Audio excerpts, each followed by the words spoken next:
allegiance to the flag of the United States of America and to the republic for which it stands, one nation, under God, indivisible, with liberty and justice for all. All right, moving on to the items on the consent agenda. If the town clerk will please.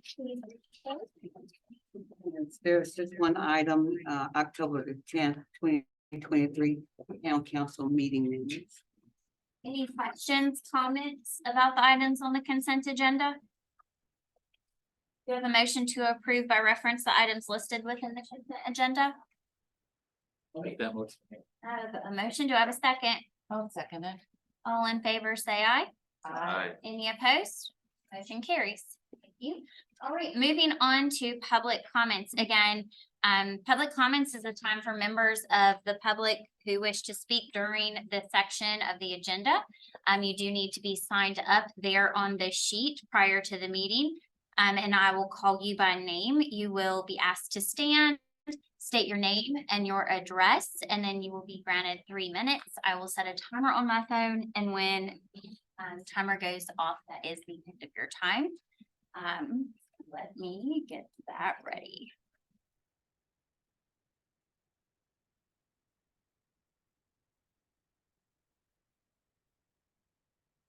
Thank you.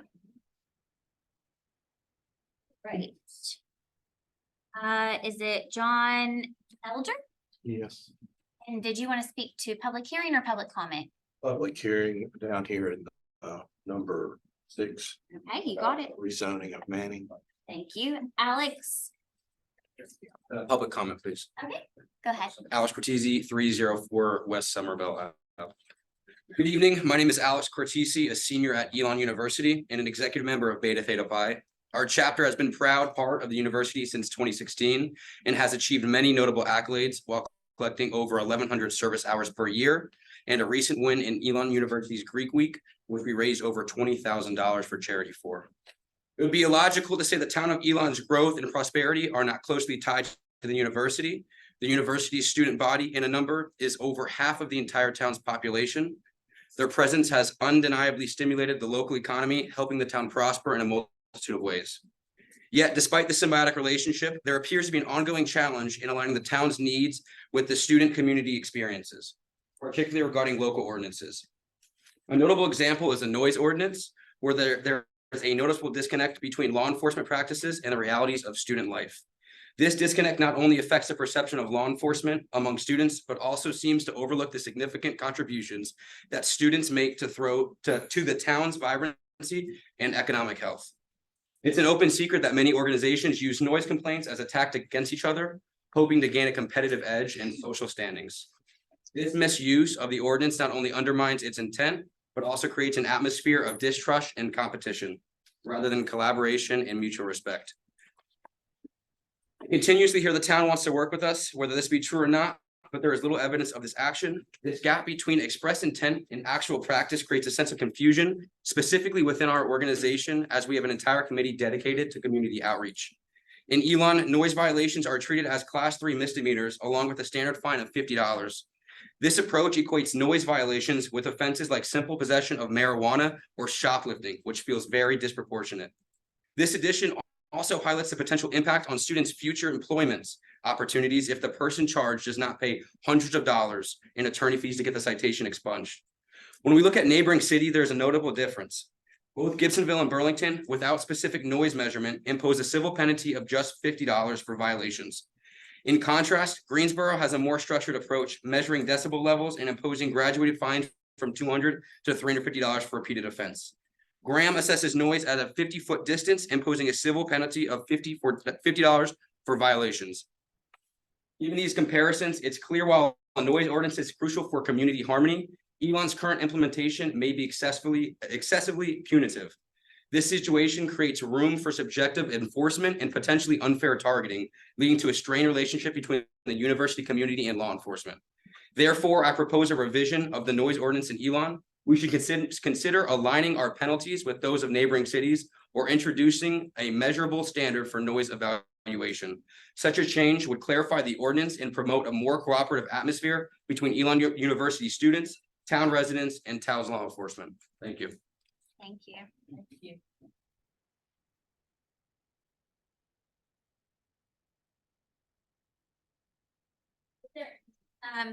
Britt Mobley, I'm good, thank you, you're Mayor. all good? Anybody? Alex Cortese.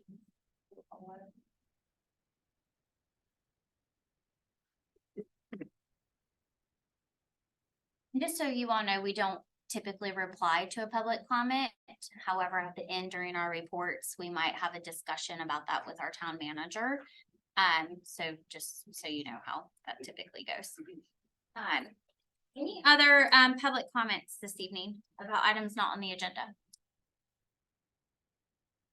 Great, thank you. If you all wish to stay, you are welcome to stay, or if you'd like to leave, it's totally up to you. Thank you. Thank you for your time.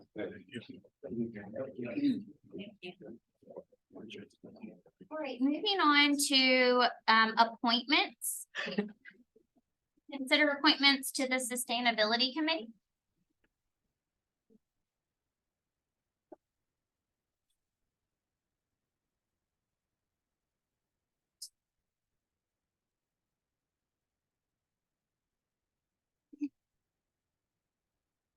Good evening, Mayor, members of the council. So tonight before you, we have a request for an appointment to the Sustainability Committee.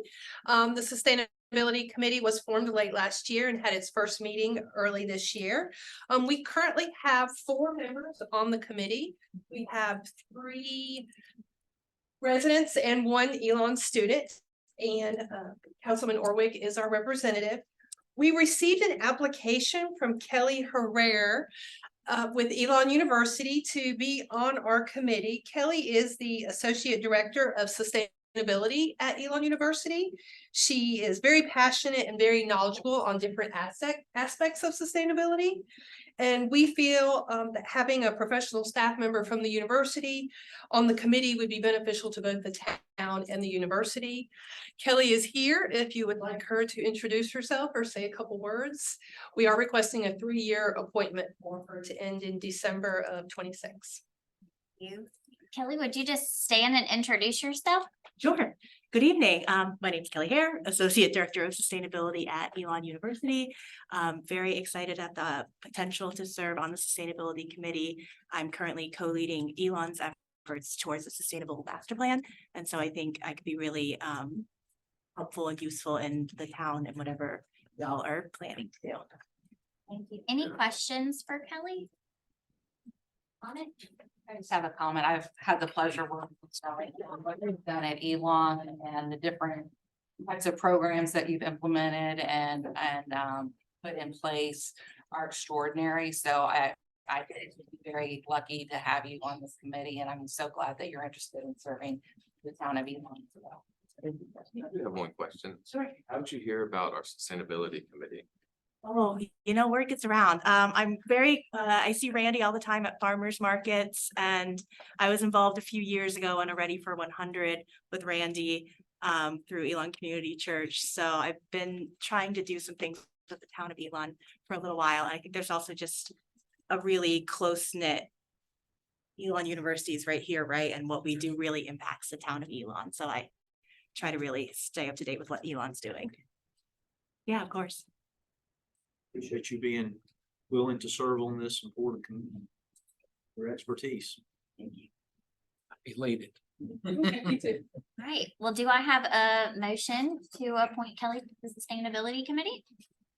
And Mayor, I would like to make that motion that we bring Kelly on to the Sustainability Board.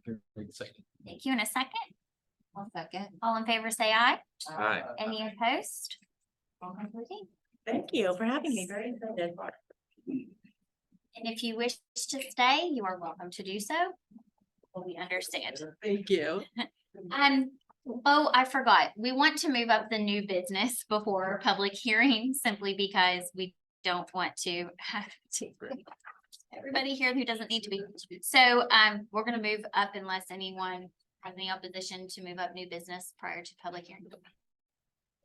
One thing. Okay. All right, moving on to new business, gifting, selling of a duty weapon at retirement.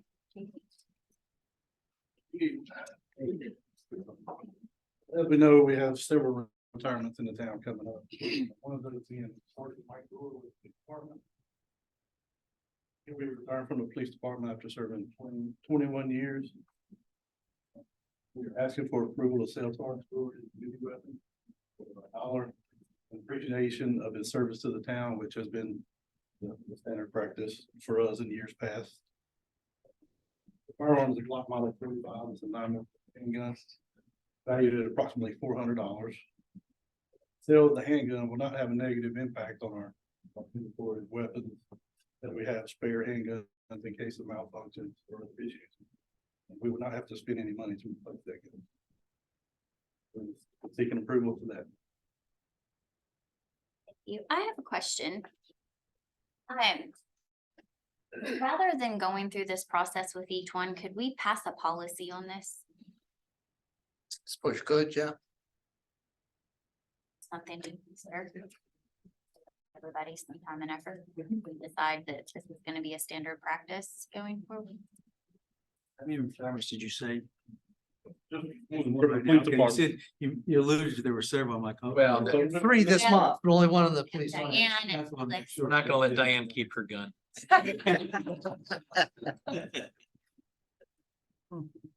Any questions? You know, I think it's a great idea. I think if someone is trained as a law enforcement officer, what better way to give them the ability to protect themselves, their families, and their neighborhood? I think that's a great opportunity for us to give back to somebody who's given so much to our town. Do I have a motion to approve? I think we're recommending option A to sell it at the rate of $1. Motion to approve. I'll make that motion, Mayor. Do I have a second? I'll second that. All in favor, say aye. Aye. Any opposed? Thank you very much. Thank you very much for your time. Okay, moving on to our public hearings. All right, so just a reminder in section 5.2, public hearings of our town council manual. Public hearings are held following the staff presentation of an agenda item. Any member of the public wishing to speak must provide their name and address on the sign-in sheet at the entry. Members of the public will be called on to speak from the sign-in sheet. Each member of the public will be granted up to 3 minutes. And speakers should be concise and avoid repetition. Comments should be directed to the full town council and not to individual member of the council. Attendees should refrain from applauding and speaking from the audience, and town council members will not engage in two-way dialogue during the hearing. All right, so moving on to our first public hearing.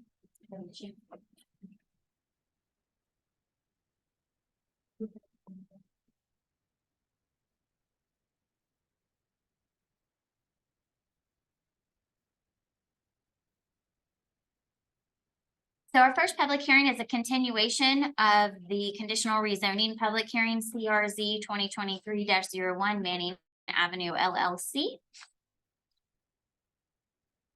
We're just calling up the presentation. Like we had some malfunction right before the meeting started. Technology. Yep.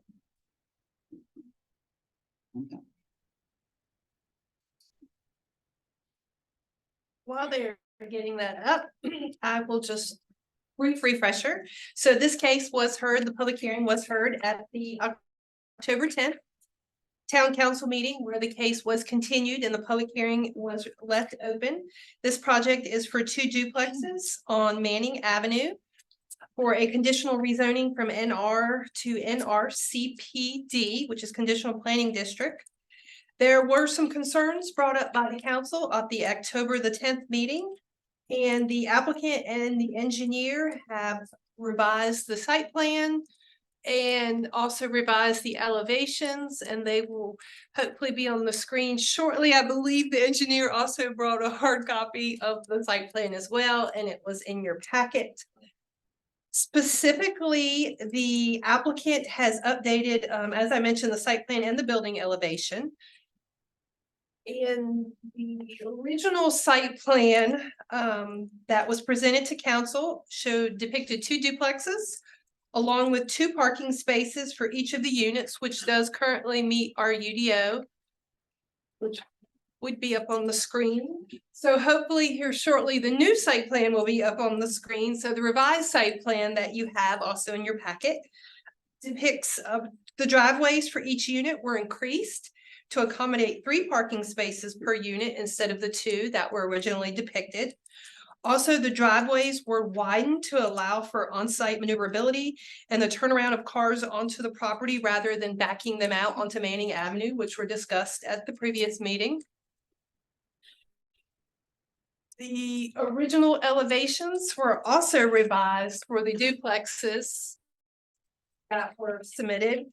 The revised elevations, which again, Chad will show you shortly, depict a partial brick front facade along with board and bat and vinyl siding on the front of the duplexes, and the sides and the rears will have shiplap vinyl siding.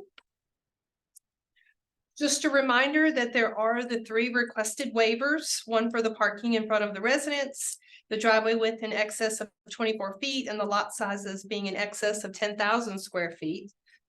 Also, as a reminder, planning staff recommends approval of the requested conditional rezoning along with the 3 waivers. And the planning board also voted to unanimously recommend approval of the request.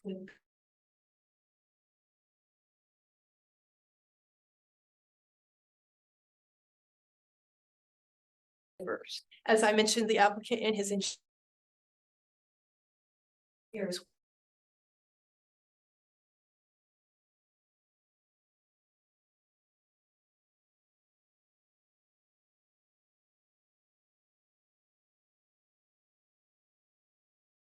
The public hearing is still open from the previous meeting. If you have any questions that you want to ask the applicant or the engineer, I'll be sure they'd be happy to answer them, show you the site plan. We're on the screen. And then from there, I will recommend comment as the public might have some questions, the same one the council. Questions? To the revised site plan is the second slide. Around with the slides, I mean. Yes, so there's the first site plan pause. As you can see, there's the duplexes with the driveways, which had 2 parking spaces in front of each. Go to the next slide. And as you can see, the driveways were widened to now accommodate 3 parking spaces in front of each unit. The location of the buildings on site remained unchanged, so they were able to widen the driveway width to accommodate the 3 parking spaces and to also accommodate the maneuverability of the turning around for the individuals that are parked in the parking spaces rather than backing out onto Manning. Next slide. It's just the original elevation that was submitted with vinyl on all 4 sides with the vertical on the front. And the last slide, or the next slide rather, is their revised elevation. You can see the brick on the partial brick facade on the front, along with the vertical siding on the front and the horizontal on the side. Questions for Lori or the applicant? Concern was the backing out into Manning Avenue, to be honest with you. So I guess this is gonna solve that with the new plan. Yes, sir. Chad Huffine, 505 East Davis Street, Burlington, North Carolina, civil engineer for the project. If I may approach, I'll show you. During the last council meeting, there was a concern about how we were gonna keep the backing in and out. So what I presented to you are training for 3 different cases and how they would get it back out into the driveway. On the 2, these are all different cases, so you'll have to pass the 3. So what this illustrates is the location of a parked car in one of the 3 spaces provided to each duplex. The car would then back up and remain out of the Manning Avenue travelway, be able to pull forward and approach Manning Avenue head on. So we were able to find enough room to alleviate that concern.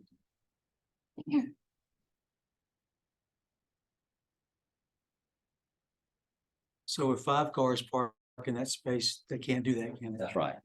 It would just be for If they 3. put a boat in there. If there's anything in the way of that maneuvering illustration, then that does not work. Doesn't work. That's right. You've done a great job with these, but I'm just trying to figure out, do they go back around the lot? I'm just trying to literally follow your nice dots. So that's a pull into the front of the building. Okay. If the conversion First, can go forward okay, and you can move left that on man. gotcha, And then okay. we do an illustration for each one of the positions of the So the cars. cars, okay, thank you very much. You will.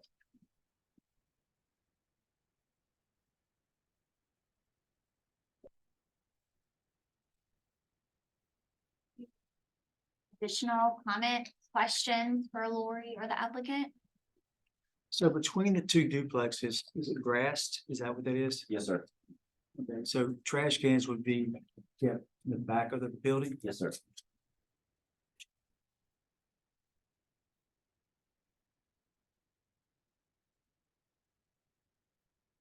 Have you decided on whether this has raised the property value by changing the exterior of the building? I know that was one of the things that we had talked about, was sort of doing an upgrade. So I'm not talking about cost, but just the value of the building. Are you going to increase the prices? Or are you just seeing this as a value add at this point? I'm Anthony Hazard, and no, it's not gonna, I mean, it'll add on my cost, it won't add to the rent. Thank you. Yes.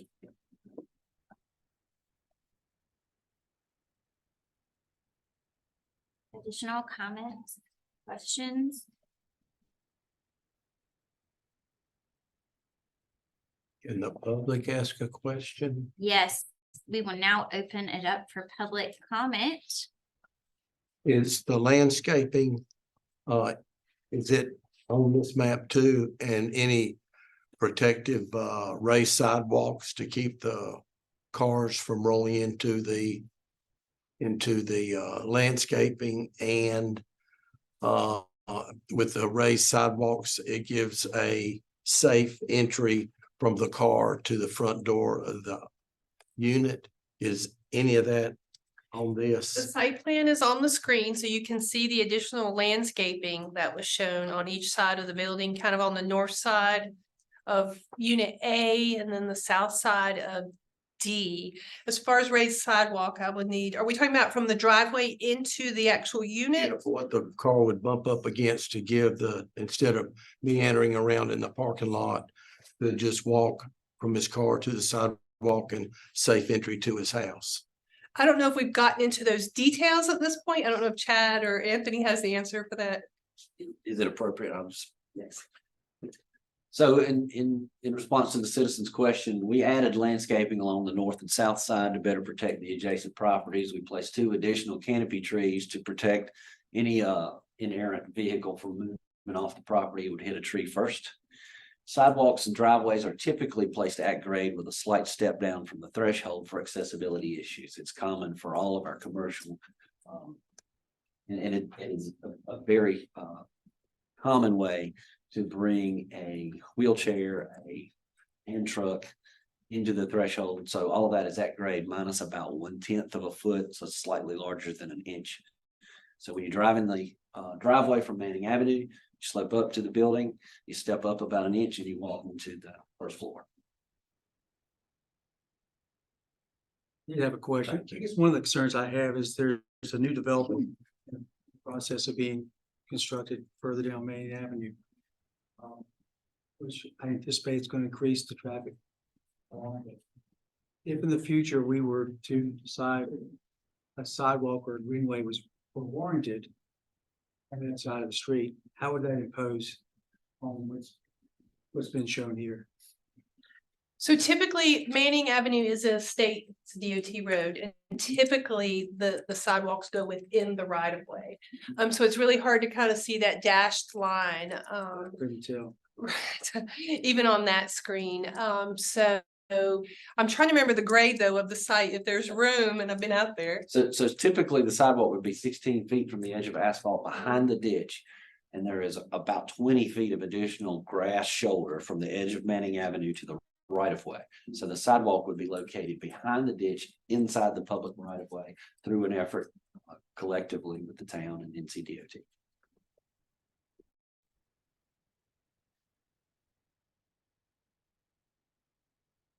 Chad, are you maintaining the ditch line in front of those 4 units? Or are you putting a culvert in since it's all paved? So the heavy line, they're just two obviously big lines where the driveways create the angle. Those are the new driveway culverts that will connect the roadside ditch through the culvert, continue in the ditch, into the roadside culvert, and then into the ditch headed north. The grades go towards the top of the screen. A short section of ditch between two culverts right in the middle of the project. That's correct. You have a roadside ditch from the south headed north into the first pipe. Section of ditch two. And a section of ditch to the north, which continues to the top of the page. The water then moves to the right side of the page into that dark line along the top boundary, heads to the east and into the wetland and creek area behind the project. So all the flow is from the bottom to the top. From the bottom. Yes, sir. That's correct.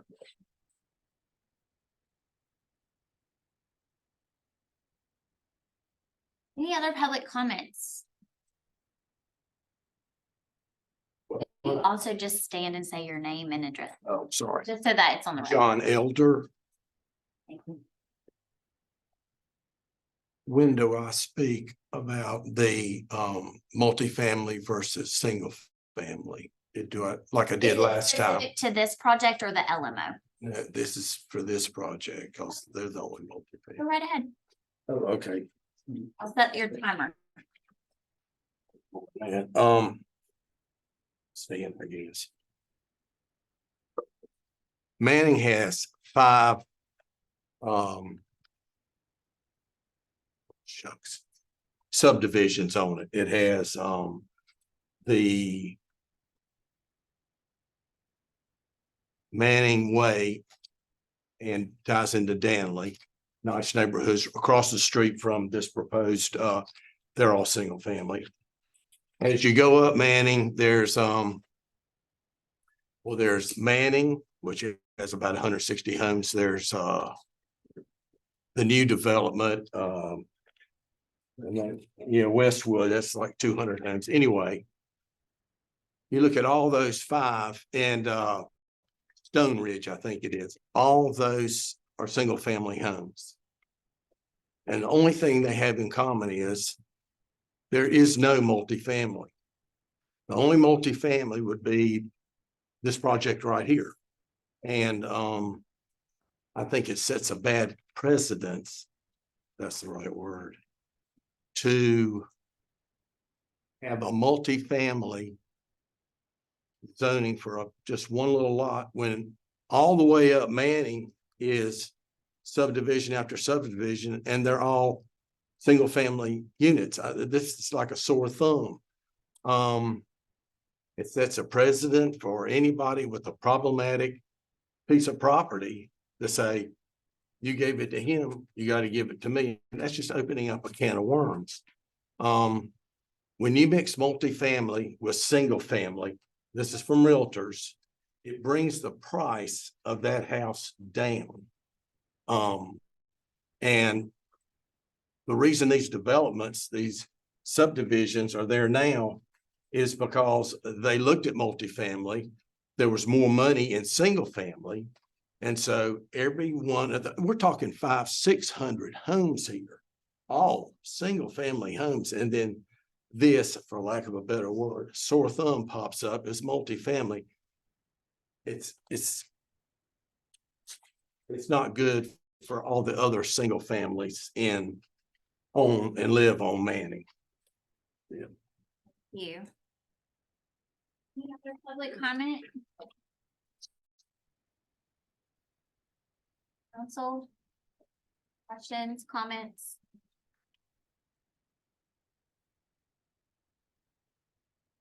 Does anyone like to make a motion this evening? Motion that we approve. Have a motion to approve. Include the 3 waivers. The project as proposed with. the Project 3 as waivers. proposed with the 3 waivers. Project as proposed with the 3 waivers. I'll make that motion to approve. Do I have a second?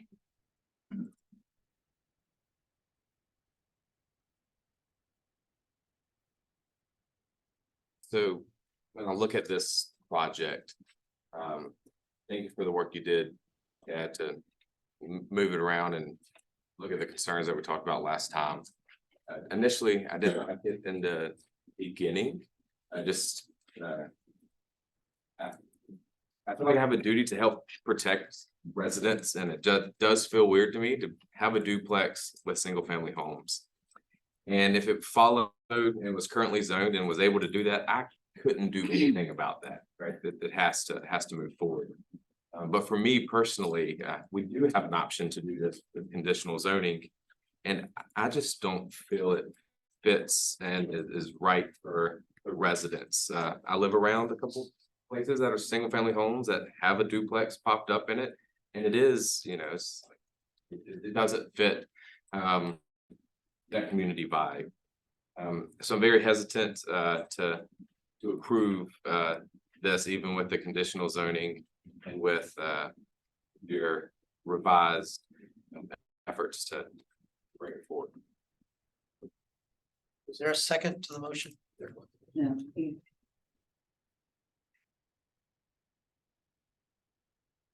Do I have an alternative motion? Make a motion that we don't accept conditional rezoning. Do I have a second? Second. All in favor, say aye. Do you make any findings as to why? I would. Much of what we were shared here was based on the 2040 plan. And the idea of more affordable housing and the idea of creating some variety. So I looked at that, kept studying that, and I just don't feel it meets that criteria. I feel that it's a one and done, it's a one-off, and our conditional zoning, many times, at least so far, what we've been using it for is larger so that we can see a variety of kinds of things that will happen, and we end up with a better product.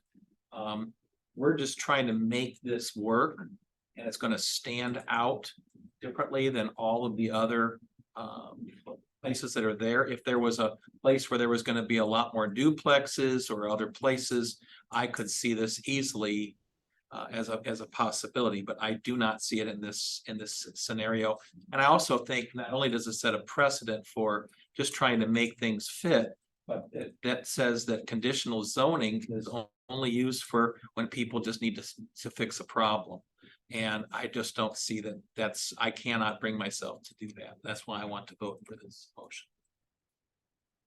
Second or opposing, to all in favor, say aye. Aye. Any opposed?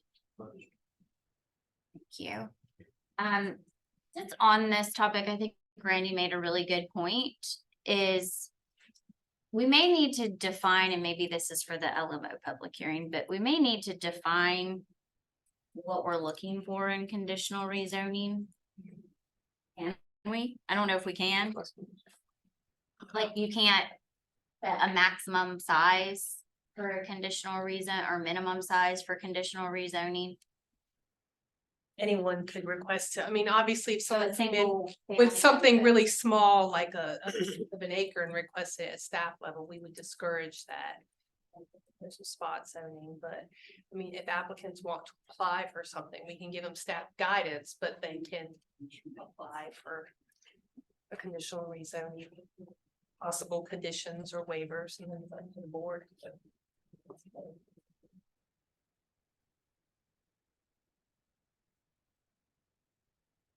Right, moving on to our second public hearing, land management ordinance and zoning map. You want to do the presentation and we'll open up the public hearing? Okay.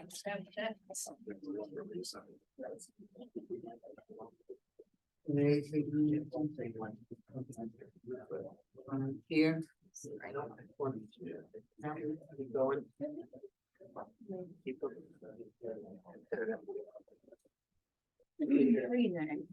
tell you when to switch out.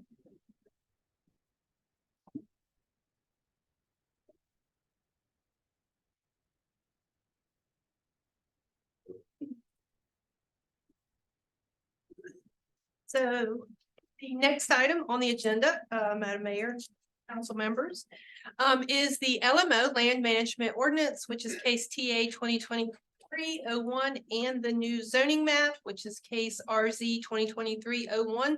They're actually two separate cases with two separate votes, but I wanted to present them together since they're kind of all one. I would like to go ahead and state for the record that all state statutes and LDO requirements have been met for this public hearing. And at this time, I would like to submit my staff report into the record. In the interest of time, this is a very condensed presentation. I feel like the consultant really went over the details of the code at the joint meeting that the planning board and the town council had back in October. So my plan tonight is to briefly touch on the zoning map, and then I printed a hard copy of the checklist at your desk, the public comments list, and that's composed of comments from the town attorney, the university, and from planning board and town council, and I think we had a citizen comment on there as well. Next slide.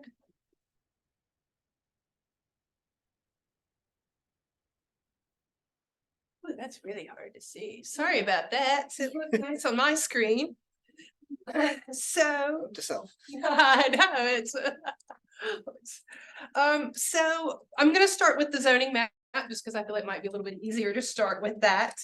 I just want to point out that the new zoning map does apply to all of the properties within the town and the town's ETJ, same as the LMO. Those regulations also apply to all the properties within the municipal limits and all properties within our ETJ. So far as the new zoning map, the zoning districts for the most part did stay the same across the board, except their abbreviations changed. For example, SR, which is suburban residential, became SBR, suburban residential. There are some new zoning districts, including the university district, the heavy and light industrial districts, and the planned development district. The downtown core and the downtown periphery districts will replace what is currently the TC and the TC1 districts. And there are also new overlay districts such as the priority corridor overlay and the high density overlay. Today, while we were looking at the map, we noticed one possible change, and that is at the intersection of South O'Kelly and East Trollinger. For those of you that are familiar with it, and I'll just hit the board to kind of point out the change. So we're looking at, let me get my bearings. Right here. So these properties, I was asked today by the mayor why they're zoned ONI and SBR. Wasn't quite sure because it is part of the university property. And it wasn't until I looked at our current zoning map, which has them labeled the same district. I did talk to a university representative today, and they would request that both those two parcels, well, not really parcels, it's all one parcel, the SBR and the ONI change to become the UNB district to be consistent with the rest of the university.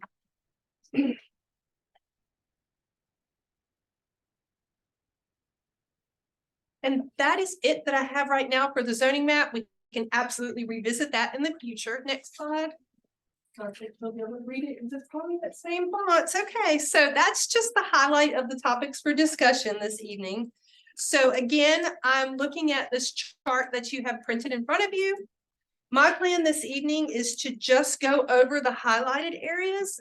If I skip one that you want to talk about, absolutely, please bring it up and mention it to me. Be glad to talk about it. I'm looking specifically for guidance on those individual items. So ideally, what I would like to do is stop at each item and get direction from the council, because my goal this evening is to make those changes and bring you back a full document at your meeting on the 27th. So I believe there's 15 items that I kind of want to go through with the council that are highlighted on that spreadsheet in front of you. Anything that we talked about at that other meeting? Was captured in here. And Already here. it's already here. Yeah, there's, I think, total Jenna? I'm freezing, sorry. Oh, yeah, I know. I think total is 55-ish items in the spreadsheet. But we're gonna, I think I have highlighted about 15. A lot of those, for example, DOT just made comments. There's no recommended changes coming from DOT. Coming off of the first page, going into the second page. We're moving into the university comments, which I think they're kind of scattered about. I apologize, but we'll start with the first one that's highlighted. And that is the minimum lot width and road frontage. The current draft of the LMO has a somewhat complicated formula, and the university does not typically have lots. It's one big parcel.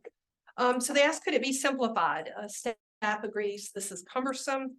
So we're recommending to either listing that as an NA or none when abutting residential, or listing it at a minimal distance comparable to other districts such as 50 feet.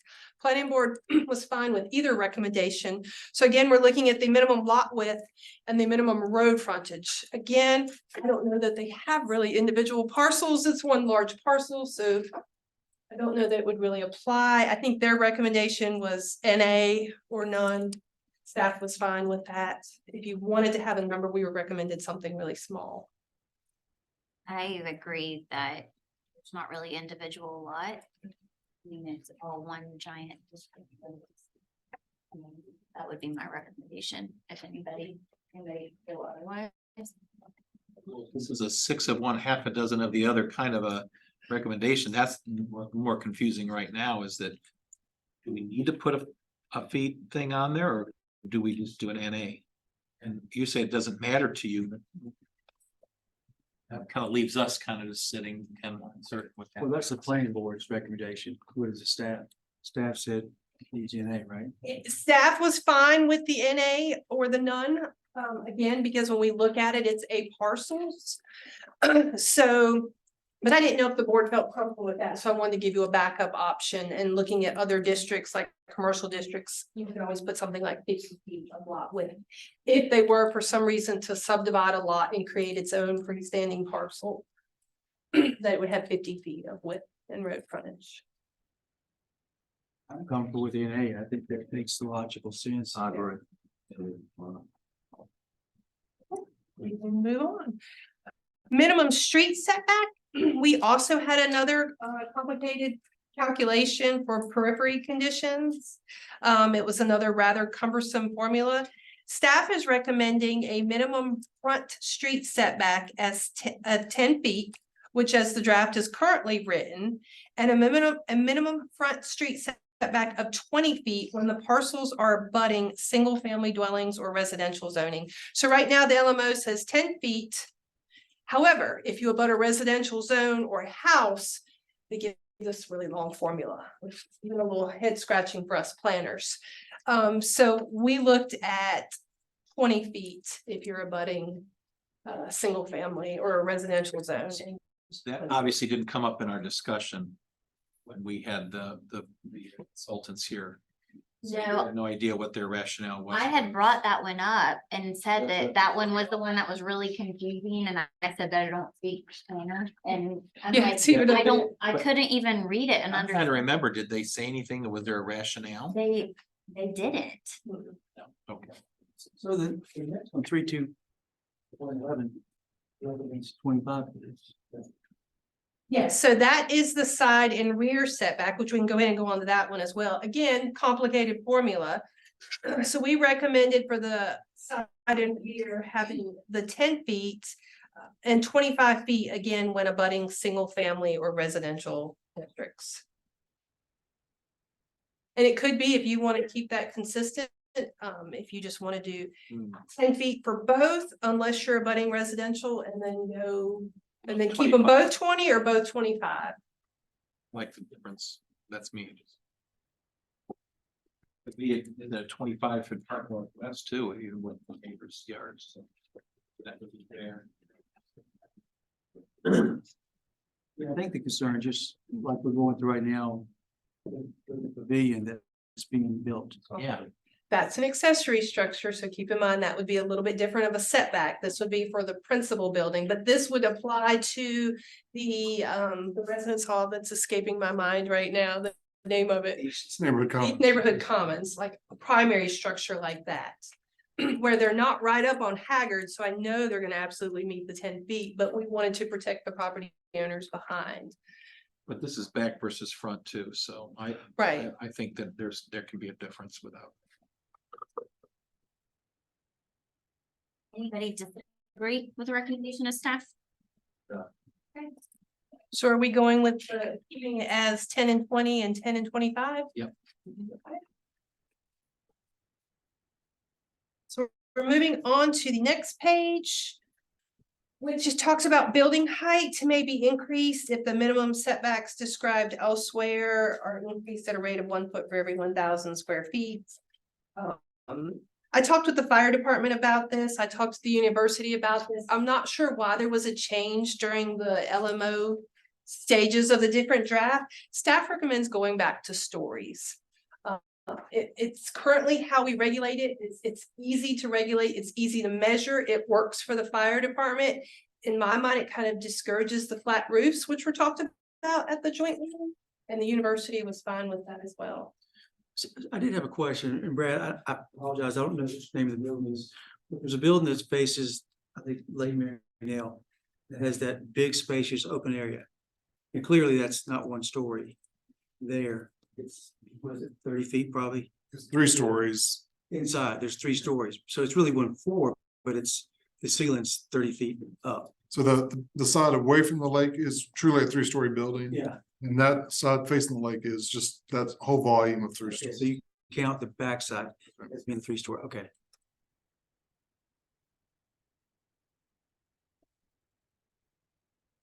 Does everyone agree with staff recommendation?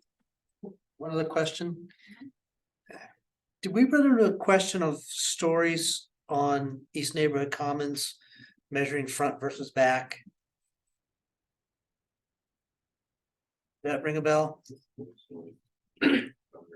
It does, the way building height is measured, it's measured from the front of the building. So on that building, the majority of the building is 3 stories. There's a portion of like half of the back.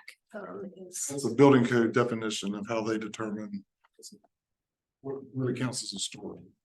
So there's not a true basement level full building story, so building code would look at that as a 3-story building. I remember there was a lot of conversation about it. I just want to make sure that we were still covered on that. Going on to the next page, there's not any on the back side, so we're flipping to page 5, which is a lot of yellow. Is there a minimum size for the PDD? I looked at planned development districts or planned unit development districts across the state. They're kind of all over the place.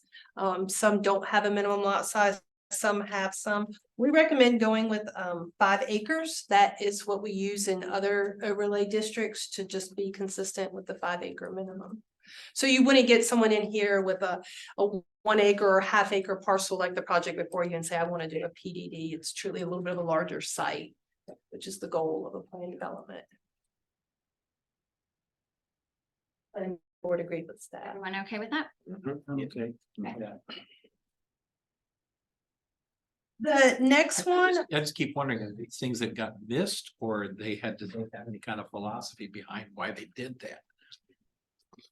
It's hard to say, that's when they're not here, right? so. I know we talked about this briefly at the joint meeting because the question was raised about, but I don't know that there was an answer as to why there wasn't a minimum. But I think it would behoove us to have a 5-acre minimum. The next one is building height defined. It is defined. Will it lead to flat roofs? This kind of goes back to my previous comment, just piggybacking on it, that we recommend again going to the measuring by stories. And we do clearly have a definition for building height, which we've kind of already talked about that when it was just kind of reworded in a different manner. Check to see if steeples are included under building height restrictions, flagpoles and chimneys. Great question, because where I've worked previously, they've typically been excluded, but we could not find any language where they're excluded. So we do propose, we've actually already copied the language from another jurisdiction that we are ready to plop in there. We do recommend excluding the steeple or chimneys of that matter. Okay. If the board is okay with that, and planning board was fine. So the next one, the planning board spent some time on, that is the parking lot setback for the university district. The LMO currently has it at 50 feet, and that is measured from any public road. The university asked, could we re-examine that because it seemed rather far? We currently do not have that requirement in the LDO. And I know at the joint meeting, there was some discussion of some of the existing parking lots already on the university. And I think there was just some general discussion of what about 25 feet. So honestly, staff just kind of plugged in the 25-foot number and went with it because it seemed like a general consensus. Planning board discussed it in depth. And they asked specifically about landscaping and setbacks. So in that district, we just discussed there's a 10-foot front setback. And then for parking lot landscaping, there's an additional 10 feet of landscaping. And what the planning board did not want to see is they did not want the parking lot 10 feet off the road, which is what we currently allow in the LDO, because they did not want the landscaping right up against the road in case it was near an intersection. They want to have great, sight distance, sight visibility. So their reasoning was if they push the parking lot back the 10 foot for the setback and then start the landscaping, you can go 10 feet back and start the parking lot at 20 feet. Is where they felt comfortable as having that as the minimum setback for parking lots. Once again, that's all just new stuff. That is And brand new, and they if we came have up with that. anything else, but if we have anything else, it's existing, it's where it's at now. Yes. So to put that in perspective, the current lot beside the Michael building on Haggard, beside the old elementary school, how far is that setback from Haggard? Do you know? I don't off the top of my head. There's a sidewalk, there is some There's a landscape. small buffer. Yeah, I would say 10 or 15 feet, just guessing, but That was part of the Well, I mean, I think the thing we have to remember is that sometimes landscaping can be the hindrance. Back it up, you put massive shrubs, you impede the sight line from the intersection, so that's one of the things. I think that was discussed in the planning board meeting, right? Yes. That is the sight line because, for example, at Elon Forest, and I don't even know if you all know this, but we've had complaints about the sight line at Elon Forest and requests for there to be a pushback on some of the trees and stuff. And, what we have other than to say please on that, but there are some sightline issues where if you had the landscaping right up against the road, then how many times have you pulled out of a driveway and the neighbor's bush, can impede it? So definitely think that is a valid point. It did, and the planning board, again, they also felt 50 feet was a bit extreme, especially coming from what we currently have. And I thought that they did a great job of discussing this one. I think it was Clark Bennett that came up with the idea, 10-foot setback, 10-foot landscaping, let's get them at 20 feet. What's the standard size of a sidewalk? Because we're going from the street sidewalk for parking lot. Sidewalks typically 5 feet width, and again, it's inside of the right of way. So a lot of people think that the right of way ends at the edge of pavement. So you've got the edge of pavement, then you have a small grassy area or a ditch, it just depends. And then you have a sidewalk typically right on the back side of the right of way that goes right up to the edge of the right of way. And then that's where the property starts. So in this case, the sidewalk would be within the right of way. And then you would have the 10-foot clear, open, grassy strip. And then you would have the 10 feet of shrubs and trees, and then the parking lot. So the parking lot, so the sidewalk would not technically be on the lot, within the road right of way. We're mindful of the profiles that we just received recently with the Haggard. That would all work with that.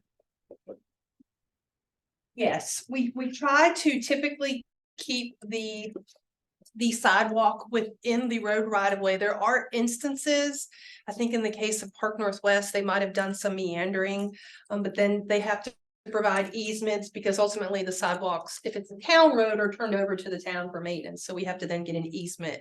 So whenever possible, they try to have it within the right of way. And I was going to mention at the end too, you do have some street profiles in there that shows that sidewalk within the road right of way. I like the way the planning board. I was here for that meeting and they definitely talked it out and worked it out. It seems like a fair move. I'll go with their recommendation. Any opposed to that?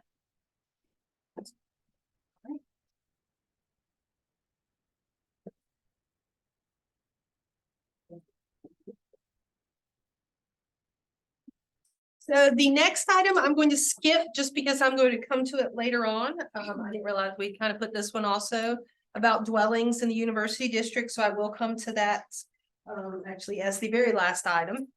So we're going to go into the three, what I call the hot topics of the joint meeting, and that is duplexes, accessory dwelling units, and short-term rentals.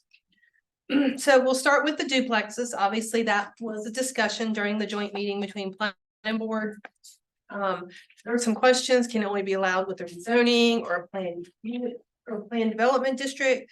Maybe we take it out of SBR, maybe we take triplexes out of SBR, maybe we take them out of MBR. So staff did recommend removing duplexes, triplexes, quadplexes, and multifamily from SBR. The planning board agreed with staff's recommended changes. I'm refreshing my memory. The board recommended removing duplexes, triplexes, quadplexes, and multifamily. They did discuss the NBR district at length also, and they did not want to propose any changes to the NBR district.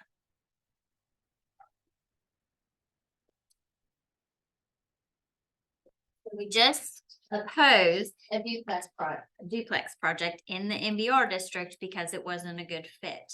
So I think that we need to take consideration here. And I would just say it was a one duplex situation. It was a single duplex. It was just, you know, Or two. it was, yeah, it was just. To borrow a phrase, it was a sore thumb. It just did not feel good at all, but this doesn't, in other words, if we're talking about planning and working towards something, I don't see a problem. That's what the planning department said personally. I will add that currently we talk about duplexes are allowed by right in the NBR. Because of the waivers that they're requesting, they came through the conditional rezoning process. So the proposed draft of the LMO does not have duplexes by right in the NBR. It has them as a special use permit. So that would require 4 findings of fact and a public hearing. And right off the top of my head, one of the 4 findings where I've worked in the course of my career, that typically if a case is turned down, it's not in harmony with the adjacent area. That's one of the 4 findings. You have 3 other findings in the LMO that are kind of handed down to us from the state. So I just want to make it clear that as it currently stands, they do list that as a special use permit, not as a by right, which is how it's currently listed. So let me ask you this. So let's say that there's a large piece of property, let's say just north of where the orange is, right? So not in our ETJ currently. Well, I guess it has to be in our ETJ to be annexed. So it can be adjacent to it. Yes. For example, not to muddy the waters, but for example, I'm working with a property owner out here. And so if you're not in our ETJ, that process is you would request annexation. And as the annexation is going through the process, staff would recommend the initial zoning for the property concurrently. Now, sometimes the applicant agrees with the zoning.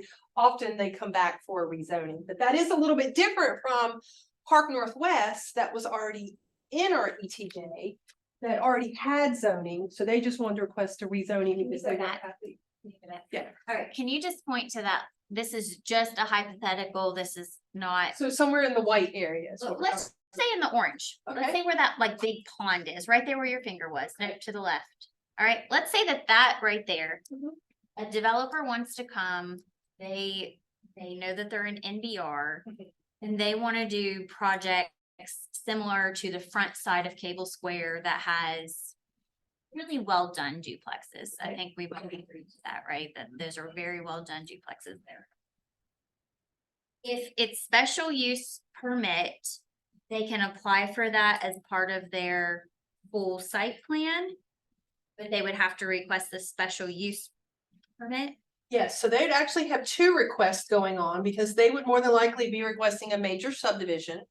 Which under the proposed LMO would be legislative and it would stop at the planning board to make that decision. But the use that they're proposing is not allowed by right. So separately, they would also be running a special use permit application, which shows the proposed use of duplexes. And then they have to prove how they meet the 4 findings of fact. Would there be a minimum acreage that they could do that? Yes, whatever the proposed, and I think NBR is 6,000 to 10,000 square feet for the minimum lot size. So it's ever what that minimum lot size is in that district. Yeah, I mean, I think I have mixed emotion. I mean, I think there's some neighborhoods that really add to the community. It's sort of what we saw in Cable Square. There's some, it was planned for multiple duplexes. What concerns me is the appearance of what we went through today, is spot zoning. Where we were basically just creating, for some people, whatever. But it appeared to me as being spot zone. That's what concerned me. If we would have voted, we would have been saying the precedent. We're allowing that in an acre somewhere else. So it's Scenario. I like the special use, so in what we had earlier, they bring the special, they follow everything, there was no exceptions, right, they're doing, no, waivers, and they're able to follow all of those. They bring the special use to us, but then we can say on that one that it just doesn't fit the site. We would, that would be. You have to make findings to that effect, why it didn't fit. But the finding that you gave the explanation before Randy gave an explanation would have justified not in harmony with the area, because your explanation while we were voting, or you were voting, was specifically it does not fit in the area, which is one of the 4 findings. It's not in harmony with the existing environment. So, I mean, I like not having it in SBR, right? I mean, existing SBR districts right now, we don't want to put a duplex in it. Existing suburban residential, with it being NBR, and we know we're gonna be developing more, right? Like if we go anywhere, that's kind of where it could be. Yeah, I'm fine with allowing it there and having a special use permit. Yeah, I think that. Allow, if it was really done well, it would allow for a more affordable variety within a neighborhood, and if done right, it looks very nice. And like you said, with Cable Square, and there's others that I've seen throughout different communities, it would really provide a nice variety of housing. So I think I'm gonna go agree with Quinn on that. I think this is okay. I like to decide it. Well, they are saying, wait, and did not. No, Patrol. No, in other words, we're gonna allow the, as she said, the LMO to move forward. The NBR, not the SBR. By special use permit. Yeah. Right, and specifically and going back to the SBR, they called out duplexes, triplexes, quadplexes, and multifamily in SBR. What's currently in the proposed document allowed in NBR from those? NBR, we have duplex is a special use permit. Multifamily in the NBR has an asterisk 1, which I think is if you do a high density overlay rezoning, so that would come before the board. Which would be similar to like Park Northwest. Yes, okay. Single townhomes are a special use permit. Single family detached obviously are permitted. Did I cover all of it? What about? Quadplexes and triplexes is the same rezoning to the HDO overlay. For those uses. High density. Yeah, high density overlay.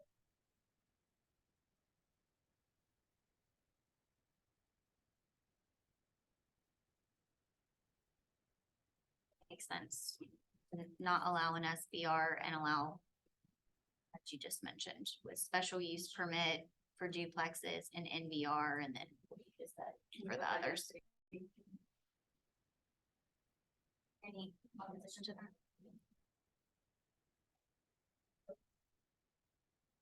The next one is accessory dwelling units. We talked about additional regulations, additional setbacks, special use permits. So staff reviewed the existing language, and we do recommend adding a supplemental regulation stating that accessory dwelling units must meet a side and rear yard setback of 20 feet. The current setback for an accessory structure is 10 feet, so this would double that setback. And the planning board voted to support staff's recommended setback of 20 feet from the side and rear. They also wanted to make sure that ADUs were also prohibited in the RUR, which we don't have a great deal of, in the SBR districts. They would remain as a permitted use in NBR and the other districts in which they are proposed. Would an NBR lot size even accommodate that? Quinn asked me that same question, and it just depends. I think on some of the existing lots in town, they might not fit with the 20-foot rear setback. If you went with the additional setback requirement, they might not fit on the lot and meet the setbacks. But on the other hand, you might have a larger lot somewhere in NBR, because we do have a variety of existing lots. So I think it would just depend on a case by case basis, but I think in some of those lots, and particularly I'm thinking like south of the railroad tracks, just around the town hall, you've got a lot of awfully small lots that I don't know that they would necessarily meet those setbacks. What was the rationale for not allowing an RUR? Just because, I know there's not a lot of it, but and that was a staff recommendation because RUR is more restrictive than SBR. We have 2 parcels that are proposed as RUR. So no two. why allow it in a more restrictive zoning than SBR? You know, the rationale is if SBR is here, but RUR is even more stringent, let's just take it out of our 2, I'm gonna say lower density residential districts, but let it remain in the other districts as long as they could adhere to a larger setback. I want to make sure we're clear on some of this, and once again, we revisit this. If it's a connected, Yes, sorry. that's different, right? Yes, we were The specifically connected talking is about. like, so you can do a connected in SBR.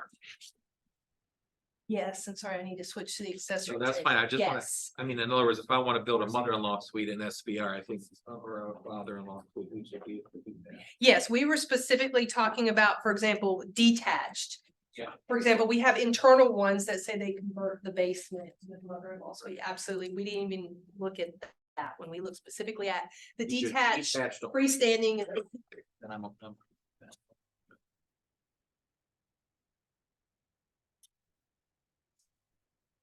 Other thoughts?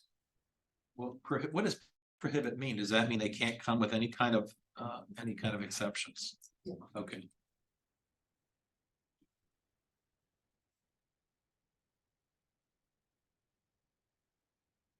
It's interesting to me just because like your SBR district is probably the only district that would actually have a yard large enough to have an ADU. So we're not allowing there, and then we're allowing in others that were. The town council could obviously direct staff to say, you know, we want to keep it in SBR. What did we recommend at our joint meeting? This was one of those things where we asked each person their thought. There were a lot of questions, and I remember this a split vote? I think this one was a split vote, which is where we got confused, and then the short-term rentals was definitely a split vote, yeah. Yeah, it was 3 and 2. Yeah. Well, just split and then also the board were split. So we just kind of left in confusion. But we captured, and Jenna, when she was helping me craft this table, she did a fabulous job. She captured the questions under ADU, like, should they be regulated with special use permits? Can they be more restrictive? Maybe remove them from SBR. So someone specifically asked staff and to look at removing them from SBR. And then both boards agreed to add setbacks and to possibly look at any other restrictions. We didn't see of any other possible restrictions other than regulating them by zoning and increasing the setback. And special use permit would go through the same process of allowing like a duplex and NBR, it would have to be in harmony with. Existing environment. That's different than prohibited, obviously. Right. Right.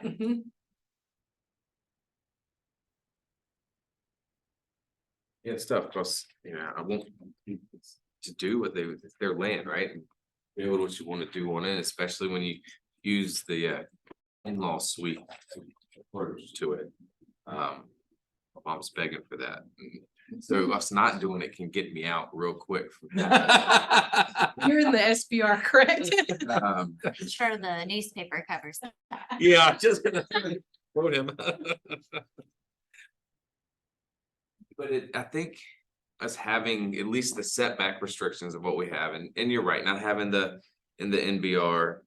But even in the SBR, it's fine until you're the neighbor of somebody building something that's gonna be right there, right? And I mean, I think a lot of my approach to looking at this is trying to just protect our existing communities and not have somebody buy 3 houses and then boom, tear down, put up something. Well, they can't do that. It has to be accessory. That's right, but you can. But I'm fine with the staff recommendation or what the board voted to support. And. We wanna do it. Have at it. So I mean, is the question either not? I actually like the idea of a special use permit. I do, I could go for that. SBR. I mean, for that reason, you still have to meet the setbacks, right? If you did a special use permit, you'd still have to meet the setbacks. Is there a maximum size for an ADU? 30% has to be. Yes, I think there is now. Shall not exceed 35% of the total amount of finished floor area in the principal structure. And do this math. And that's non-connected, we're talking. Yeah. It's 1,500 square foot house you're talking about. So a 2,000 square foot house is gonna be what, 750? Yeah. And it also cannot exceed 1 story. Yes. Only one. So it's not, so we're not talking about like a garage with a, There might be another exception for that specifically, but in the current and the LDO, that doesn't exist. So this is putting a cap on 1 if story. that doesn't exist, then how do we have them? Like there's no height requirement currently, and so we saw that needs to be addressed.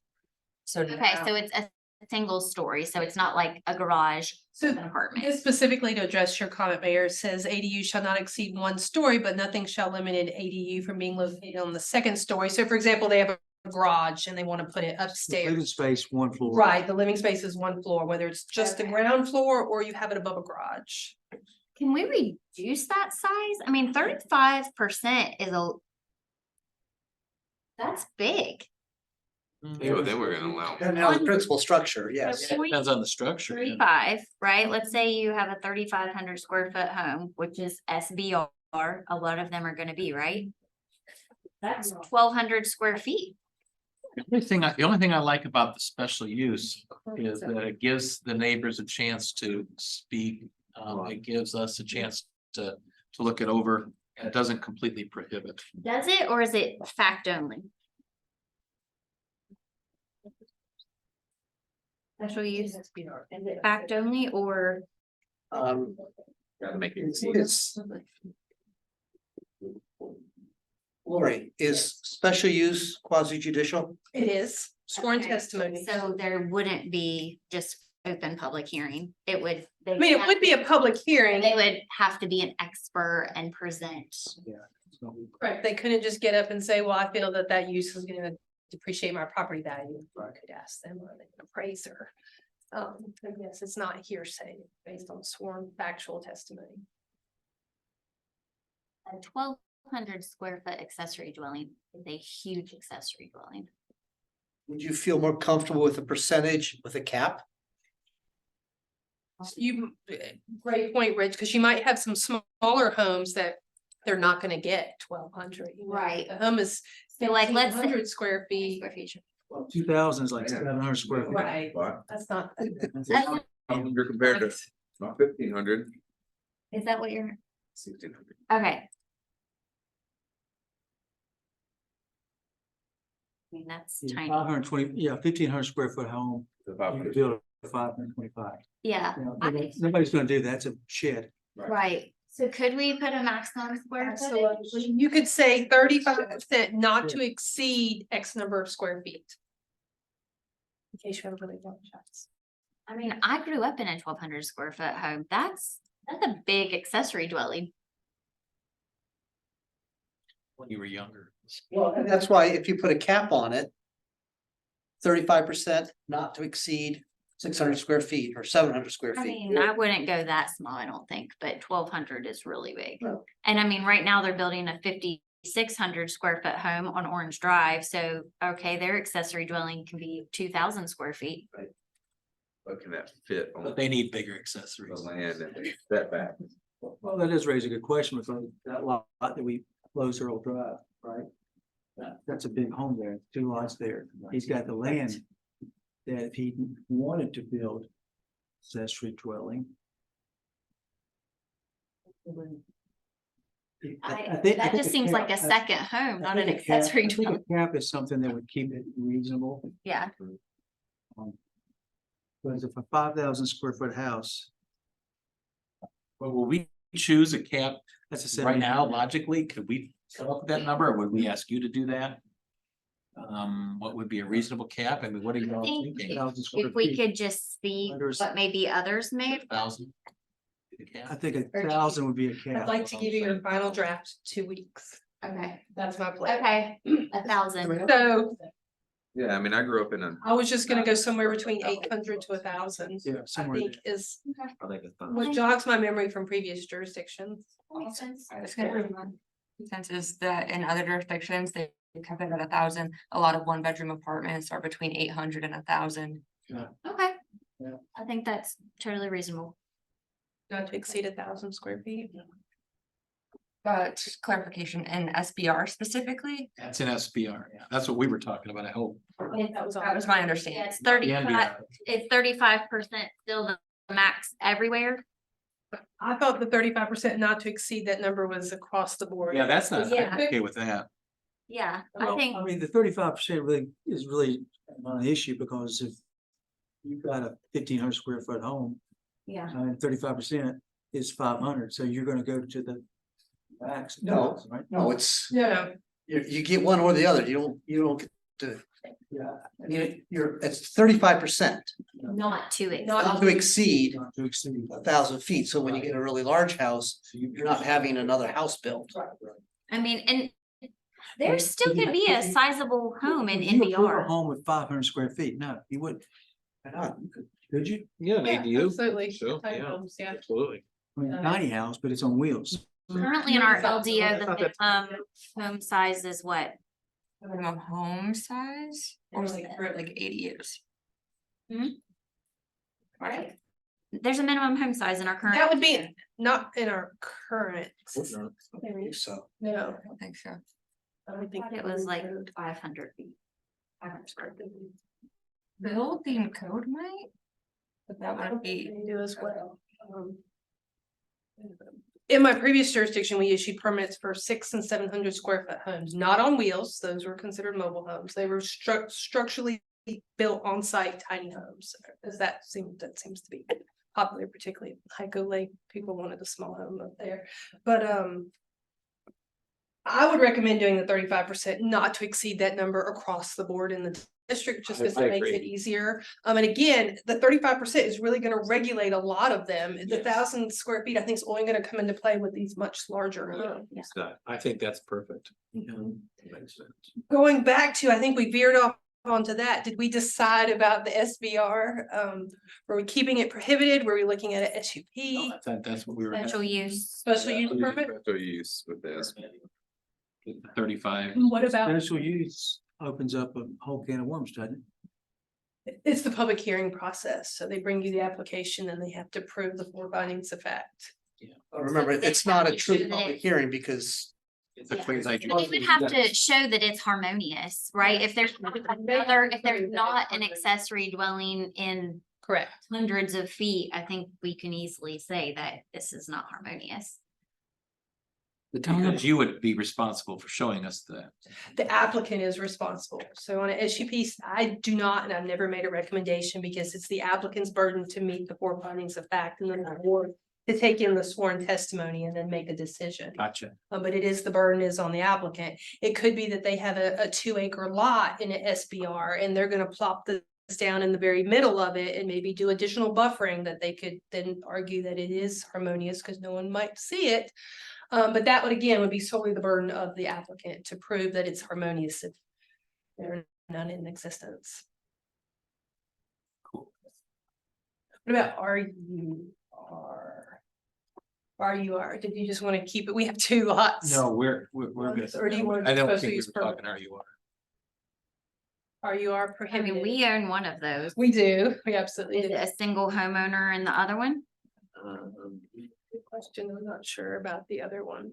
Talking about 2 lots. Yeah, there's 2. It just seems really random though, that we does. assigned that to just one lot.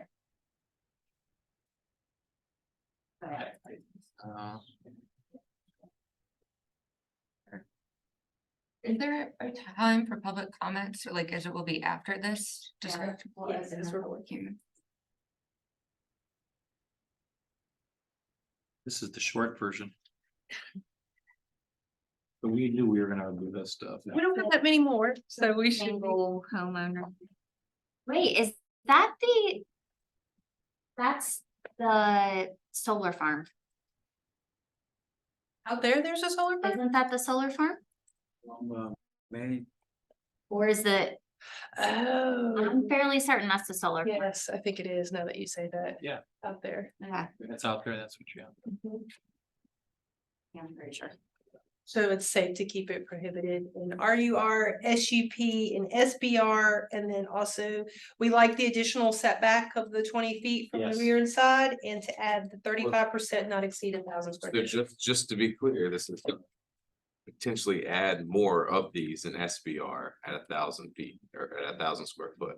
Because they no longer have to hit the minimum of 35. No, they still No. have to meet the 35%. 35% is It's max. maximum. Max. But say you have that 6,000 square foot home that we just, the ordinance did the right of way abandonment for.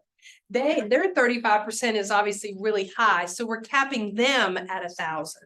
But for the average person who has, I think we use the example of 1,500 square feet, it's a little bit less than 700 square feet. No, they meet the 35%. So you can still build your. home. 2,800 square foot home is to be right at 1,000. With 35%. Yeah. That other RUR is half solar and half farmland. Half homeland. I think that's the way we're keeping it.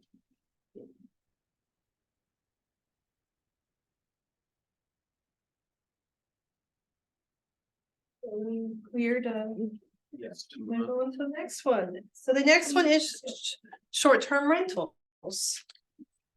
The question was, can they be further regulated? Can they be removed from SBR and NDR? Staff didn't even take a dive in at this one because I felt like there was such a passionate response on both sides during the meeting. I think again, this one was split between the planning board and the town council. The planning board voted to leave them as they are currently proposed in the draft LMO. They feel that they are a benefit to the community as there are very limited hotel options for visitors in Elon. Since we have one hotel in the municipal limits, they spent quite a time talking about this.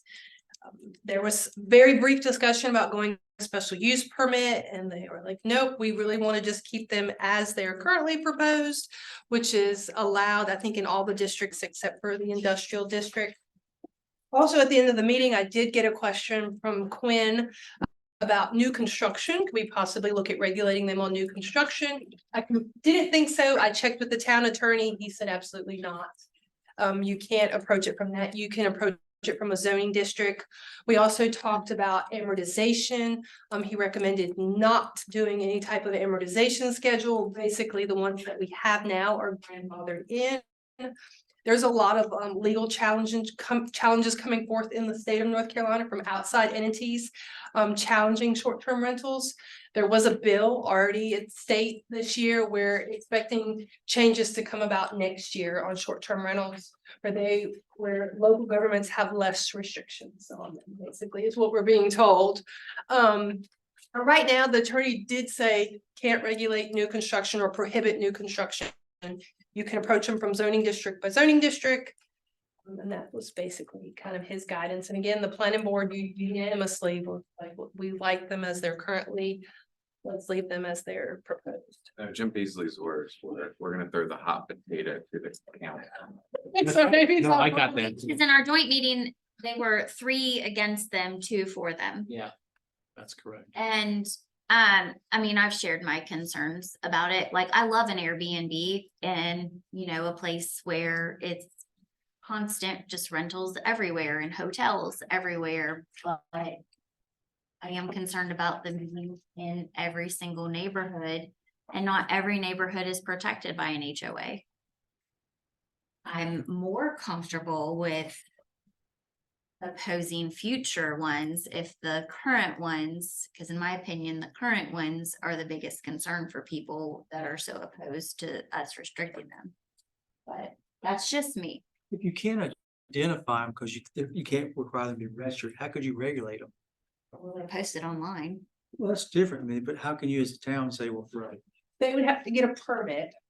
We actually do get quite a few calls from realtors that they have a client wanting to purchase the property specifically for a short-term rental. So at that point, we would then let them know of the process if they are included in the new LMO that they would need to obtain a zoning permit for them. We could at least have an idea where they're located through the town. Do the existing ones, would they have needed a zoning permit? They would not, as the attorney suggested, if they came into question, for example, we get complaints all the time. And someone said, hey, I think they opened up a short-term rental at this address. We would send our code enforcement person to investigate. And the burden falls on them to prove to us that they've been in existence prior to the adoption of the LMO. That could be by proof of payment, some other log that shows that they were existing prior. The LDO has no regulations on them whatsoever. Correct. So they didn't even need to get a zoning permit. Correct. Because it was adopted 45 years ago. Correct. So we are, and right now, according to what they voted, they are seeking still no regulation whatsoever. They're seeking to allow them, however, to require a zoning permit, so we can at least track them, So track the future ones. My concern, especially you just said it, Lori, that y'all get quite a bit of calls from realtors, people are looking for it, so. When the planning board says we have very limited hotel options for visitors, they are correct. We have hotels within quick driving distance. I know people that will come here and have a great time during the university schedule, right? The homecoming, the parents weekend, that's fantastic. And I think it's awesome that they have I've it. been doing that for 50 or 60 years. Well, and it's growing, right? The population for the university is growing. But my issue is if we have people wanting to purchase and build houses just for Airbnb, we could have a year-round resident that's living here, and we're with the housing shortage, allowing this doesn't allow for that housing option for young families to come in. Because my house, for instance, is a prime one to do this. My wife and I, a young family, able to buy it. We could afford that. But this is somebody that's going to be an investor, be a flipper. They're going to purchase that house and flip it and then not rent. And I just think we need to be careful of how, and it's weird because I'm on the side of wanting to allow people to do what they want to do with their stuff, man. But our town in general, we're already a half a year town. And so I would love to have, I don't want to contribute to more of that. So somebody needs to be in the legislature to tell bills passed that give towns the ability to regulate. I don't know what, That's what I was just saying, because what are we, what are we arguing about here? What can we do? we can just not allow them anymore.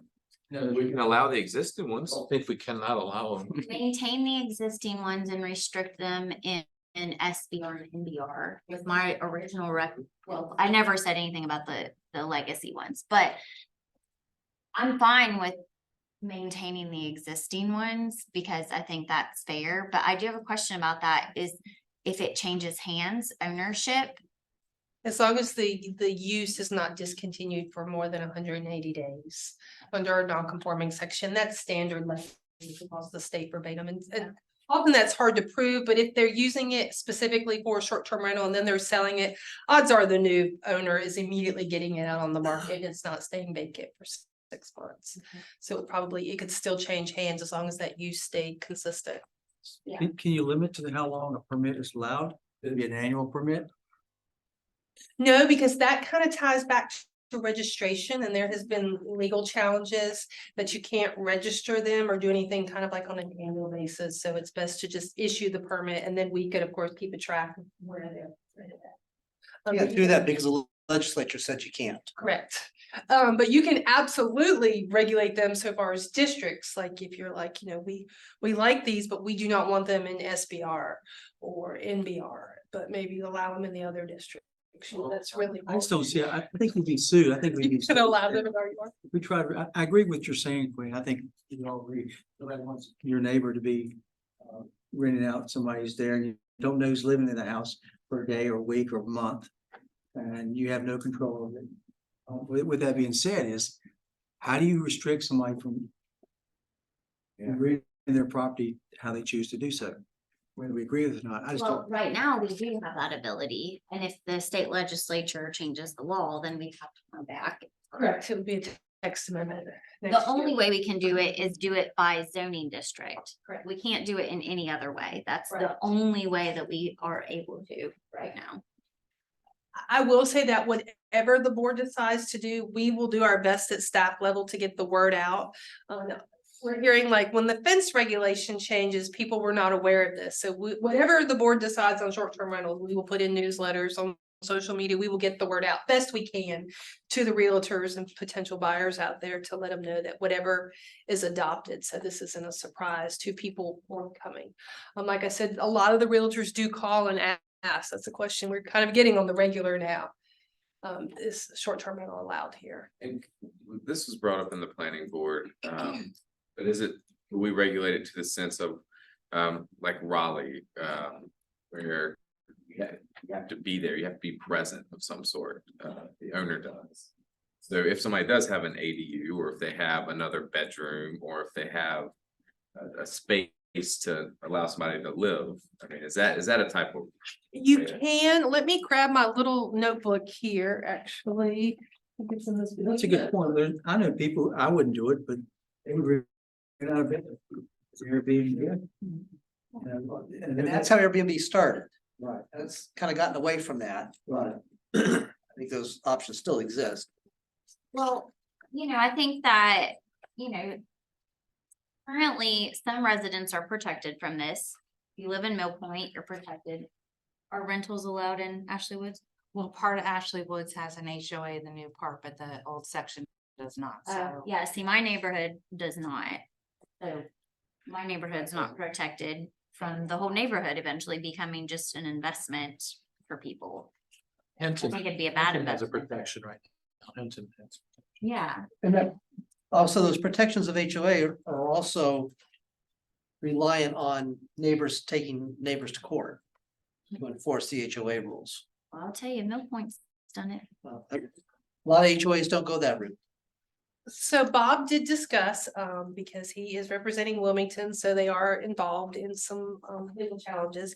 Wilmington does differentiate between whole house lodging, which is a short-term rental, and what they call a homestay. And that is lodging where there is someone that owns the home still in residence, and they're basically renting out a bedroom. So they did do that. I think he said in 1 or 2 districts, they did the homestay, and then in the other districts, they did the whole house lodging, which is the short-term. Just know that could potentially change next year, but right now it's allowed. I just want to make sure we're trying to protect the housing market as we can for people to don't move here. I mean, I think that's part of our goal. We want to have families move here and enjoy Elon and when we see, I mean, you'll see it up Williamson, there's houses for sale. We think everything will be student housing or people are Airbnb on. And student housing and long-term rental, it's fine. It brings residents still here. They're able to live in our town. I just. I don't know. I mean, it's a business, Sure. but you don't have to apply for a business license or a business permit and you don't pay business taxes, correct? I just don't feel. We're clear enough to say what to do or not do. Like Marty said, you know, leave ourselves open to. Lawsuits or things like that.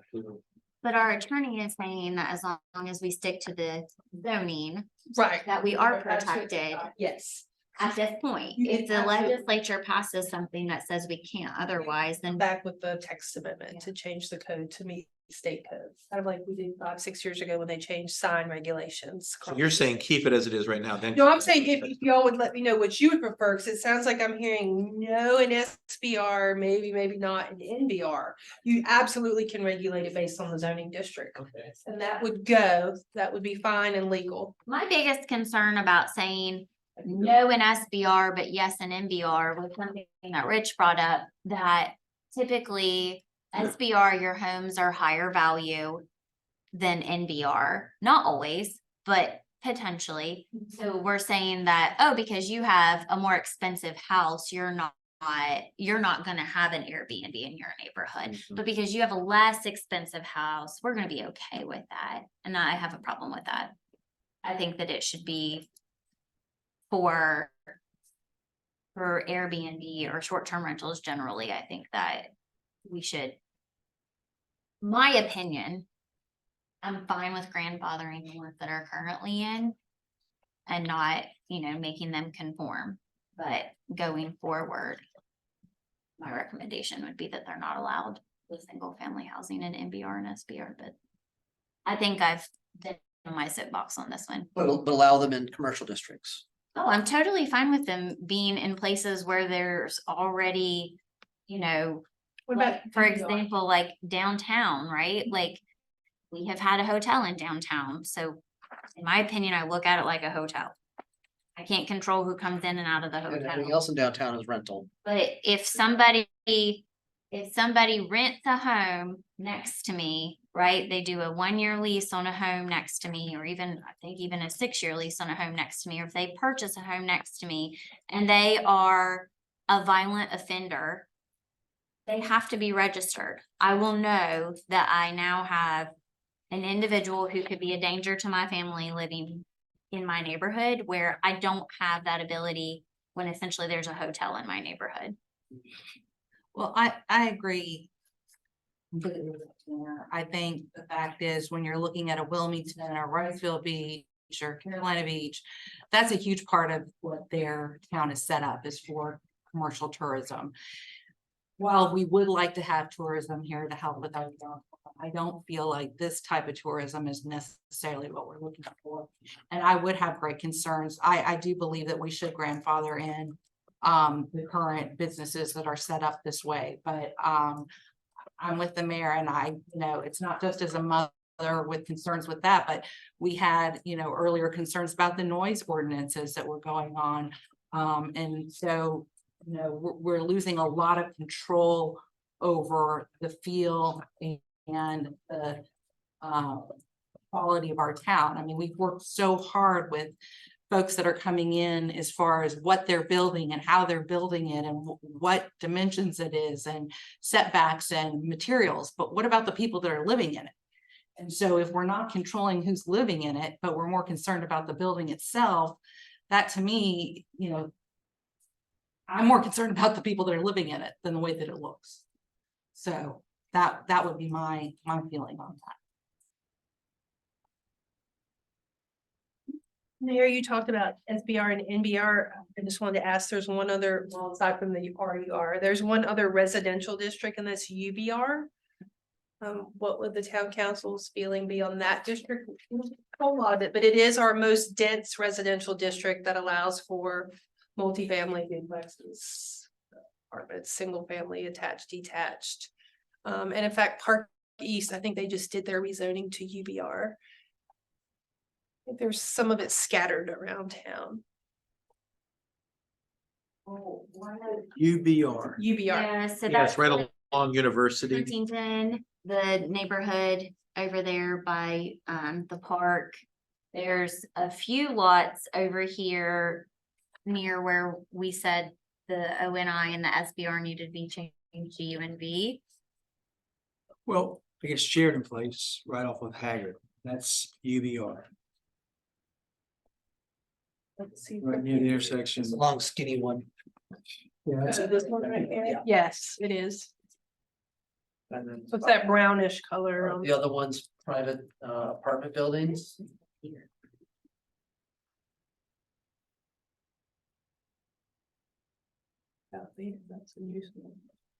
There is some UBR scattered around, and I said that just because you discussed the residential districts. And that's the only other one that's considered a residential district. What is allowed in UBR? Like everything? Like, Thursday night, anything goes on. So multifamily is a special use permit, single family detached permit, townhomes, triplexes, quadplexes, those are all actually special use permits, but they are a special use permit option. So. Trying to. Yeah. Pocket neighborhood. That UBR up at the top right next to the VMX, Right between university and top right. Like surrounded by yellow. Yeah, I don't know what. I just. know that. That's what I'm trying, like, why? Yeah. Total loop. That's a great question. I have no. We've been out there too when we looked at the property. I Parcels, yeah. don't remember anything being out there, but. it is. There's a single owner there and then they're both, Wooded. let me zoom in. Like, is there something proposed there that we're not aware of? No, we're gonna have to talk to staff about that parcel. It is all wooded. There's no road there, is it? Does that loop road exist?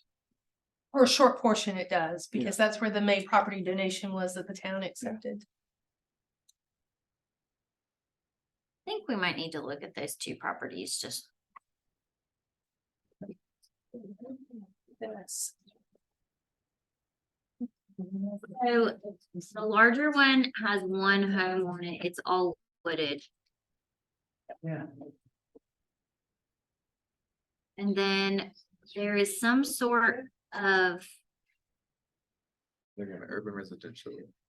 I don't Yeah, know the I don't- history behind it, but they proposed this zoning again based off the current zoning, same with the one down here in the university. So that currently has that zoning out there, and I do not know the history of that parcel that predates me, but. I mean, it's all vacant, it's wooded. why At would some that be points- urban? I mean, it's not even close to anything really. Does that make Treetops. any sense? Airbnb. There's one house right there. There's one house up there. Yeah, there's. It's two properties. There's some sort of commercially looking on the one on the right. It is on 87. Maybe the goal was to encourage development there through that. Underground. I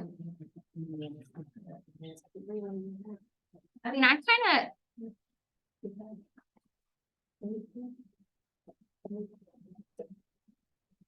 Again, I don't think the consultant was trying to make any significant changes from the current zoning.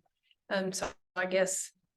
Even if that was left as UBR, we're looking at specifically short-term rentals. They would be allowed one house. I'm iffy on that one. Yeah. I kind of looked at UBR more like almost downtown, but It's a denser it allows for a more mixture of uses, you know, it allows for, even though it goes through the public hearing process, it does allow for apartments and townhomes and a variety of uses. I'll be honest, not looking at this map again with this in mind. Kind of weird that there's just random UDRs. Yeah. I do believe some of those were rezonings. So was that, I mean, obviously look at the current one versus this proposed here. What was it before that UBR that's right off of, You are urban residential, same. district. and the consultants decide to change Keep- that, They just changed the name of it. the name of. Yes, so you are urban residential became UBR urban residential. So no, they kept the same zoning, they just extended the abbreviation.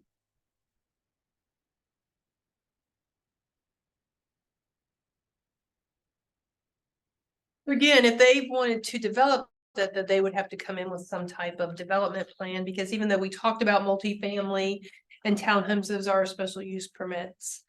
But if they wanted to obviously build a house, just a single family dwelling, that would be allowed, and then they could turn it into a short-term rental unless you wanted to restrict it in UBR. So if we voted for this map today, which we're not. The landowner said, I don't agree with that. It could be rezoned. It would have to go before us to rezone it, to change the zoning. But that's the purpose of the public hearing. It's presented, these landowners know how their property is gonna be zoned. They know how it's currently zoned. Yes. Because they don't know. pretty much- Nothing's being changed. I think all of those in this UBR that's surrounded by yellow and U and V at the bottom.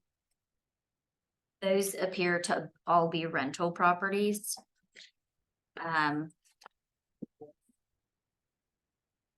saying that's right or wrong, but I'm just saying. They all appear to be investment. The one on Power Line Road? No, this one. Oh, yeah.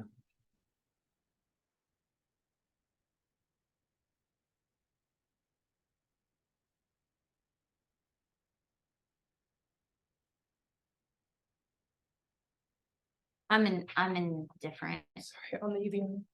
I just thought I would ask because we talked about the other residential district. Yeah, cause I see it more along the lines of like downtown, but not downtown, but at the same time. Close to. Some of these locations, and I know there's a reason why they were zoned at some point to that, but.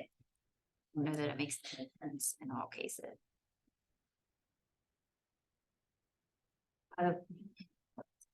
I would say no, but So stick with. I the think there's SBR. probably some already existing ones that would be grandfathered in those areas.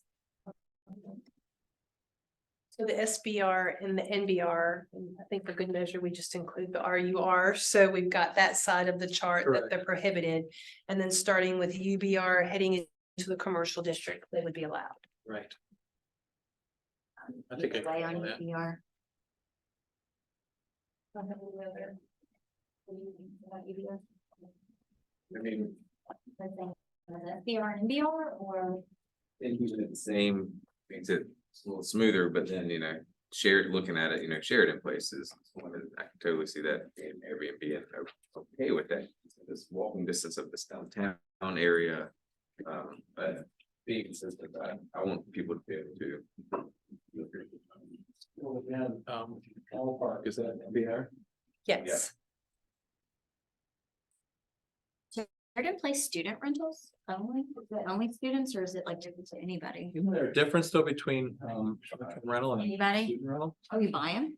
Short-term rental is specifically for a maximum of 30 days It's both. Yeah, versus student rentals are typically longer, 9 months. you don't wanna take out NBR?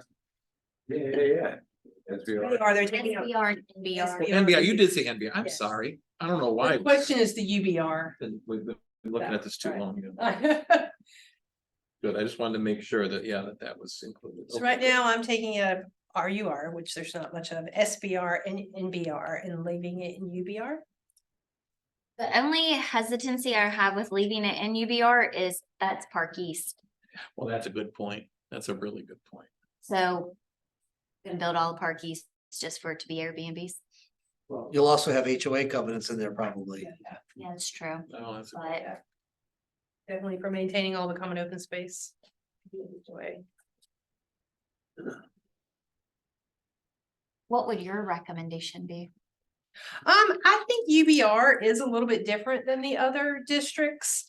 Just because, you know, not even talking residential, they allow even other uses. I'm just looking down the list of like, community centers. I mean, there's a lot of even commercial uses that are allowed in that district that are not allowed in any of the other residential districts. So I do feel like it's a unique district, that it's a mixture of residential and commercial. So I feel like you could leave it kind of off to itself and really focus on those single family districts of SBR and NBR. Don't argue for good measure. That would probably be. Stick with that. Hey. Okay. We made it through those three. We have three more, which I think are fairly easy. Going on to the next page, there was a brief discussion about an allowance deviation of 10% that would be allowed at staff level for setbacks. For example, if someone had a 10-foot side yard setback, staff would be allowed to approve up to a 10% variation, which would be 1 foot in that case. I think there was some question that maybe that's a little bit too much to give to staff. So if you do not feel comfortable with 10%, staff recommended reducing that number down to 5%.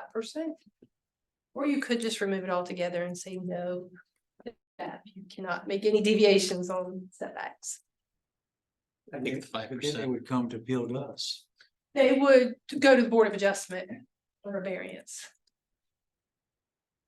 I think 5% is acceptable. It's reasonable. Planning board agreed as well. Okay. We need to have a little. The floodplain standards that were included in your original draft. Well, those were very nice and very well written. They could not be adopted in 2 weeks because anytime we make changes to floodplain standards, they have to go through state approval, which also follows FEMA regulations. So Josh, our engineer, actually has a draft ready, and we basically removed the floodplain language and even actually the stormwater language, and just referred it back to our existing freestanding ordinances so that we can get everything adopted in 2 weeks. And we're referring to the ordinances that are already in place and that have already been approved by the state. And so the planning board agreed to remove that language, refer back to the freestanding ordinance. What was different about the consultants? They made it more stringent. And you can't, the state doesn't give us the authority to just say, we're going to regulate more in the floodplain. You have to jump through a lot of channels and get it approved through the state. You can't just change that ordinance because it is handed down to us from FEMA. So any changes you make have to go through and get vetted through the state. But you're saying we could pass the LMO and still possibly Go come revisit back. it at a future date. Yes, if you realize that says, hey, like the standard, for example, in floodplains is that if you have floodplain on your property, not talking about the actual channel, but I'm talking about the floodplain, the land adjacent to the water. Typically, you can build 2 feet above base flood elevation. So you're going to elevate that structure 2 feet up. That's standard across the board. Perhaps, you know, our language is a little more stringent that we don't want you building anywhere near that, or we want you building higher. We can't locally just approve that in municipal level. That has to go through the state to get vetted and then hand it back down what they would allow us to have. And from an environmental standpoint, were they trying to be more environmental in this? Good question. I'm not sure because all along I was kind of questioning why are we, because the state is very, I'm trying to think of the correct adjective, peculiar about their floodplain ordinances and what they allow local jurisdictions to do. So yes, obviously we could be more stringent and protect the environment, but we would then have to get it approved to the state first before we even attempted to put it into our local ordinance. Well, I'm willing to agree with this, but I think we need to revisit. In the future. Well, how often do they update the floodplains? So, Pam was probably here when she brought you the revision in 2019-ish. They had revisions across the state that they made every jurisdiction make. And I want to say it was around 2019, 2020. So every town, every city, every county had to go in and update, and they basically told you what to put in your ordinance. So she would have brought that language to you. Before that, it was probably at least 8 or 10 years. So I think it just kind of varies. They are constantly looking at And it. it's a moving target. I It mean, is, change. absolutely. I live in a That's floodplain. change. I live in flood zone. When it first was determined to be a flood zone, was a small part of my property. And then gradually it's expanded.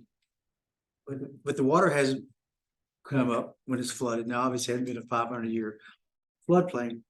But that concerns me is obviously future construction. No one wants to, we don't want anybody to build into a flood zone. So you have to be mindful of that, but just, you know, how does it impact current landowners who've been there? They know the risks that are there.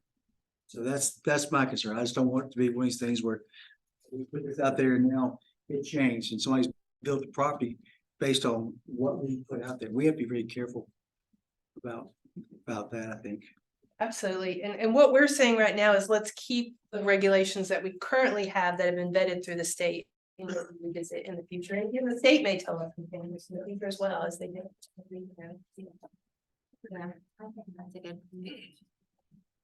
And then the last one was talking about the maximum residential density in the UNB district. There was a cap listed of 14 dwelling units. The university felt that that amount was too low.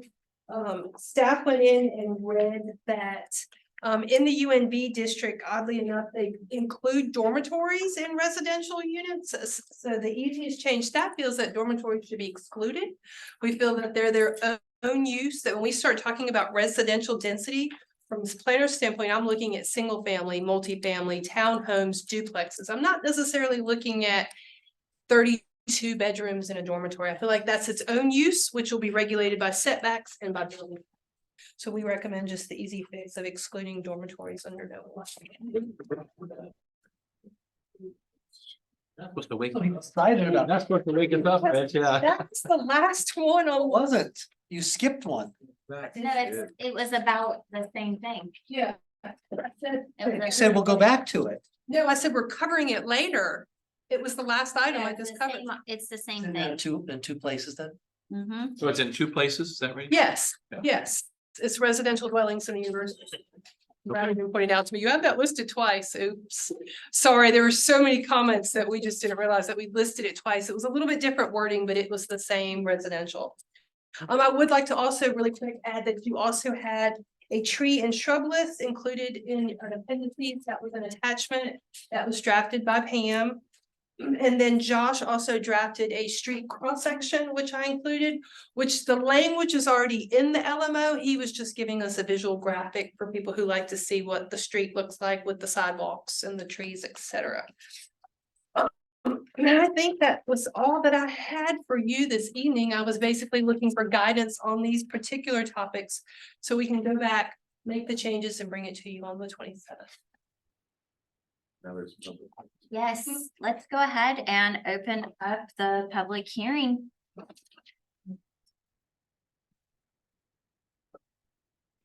Any comments online? Do we not have anyone here that wants to talk? No. Oh, I thought. All right, we will close the public hearing. And you will make the changes and Still, and our goal is the 27th, so we will actually, your agenda packet. You will actually see the final chapters. We do have all of the chapters with the graphics and illustrations, except for one, chapter 3, they're revising it. They're supposed to have it to us Friday. So next week, when we upload everything, you also see the graphics as well, along with all the new language. And then I will ask GIS to make that amendment on the zoning on the UNB district. And we will have everything ready on the 27th. Hopefully not. thank Thank you. you. Moving on to report, we will start with the town manager. Couple of items this evening, tomorrow, November 15th. Work will begin on the East Haggard Water Line Replacement Project. It will begin with the closure of the intersection at East Haggard and O'Kelly for a period of about 3 weeks. Will be reopened again on December 6th. And that closure is 9 to 4 every day. While we do work in that intersection. Once they finish with that, they will proceed down Haggard to the east.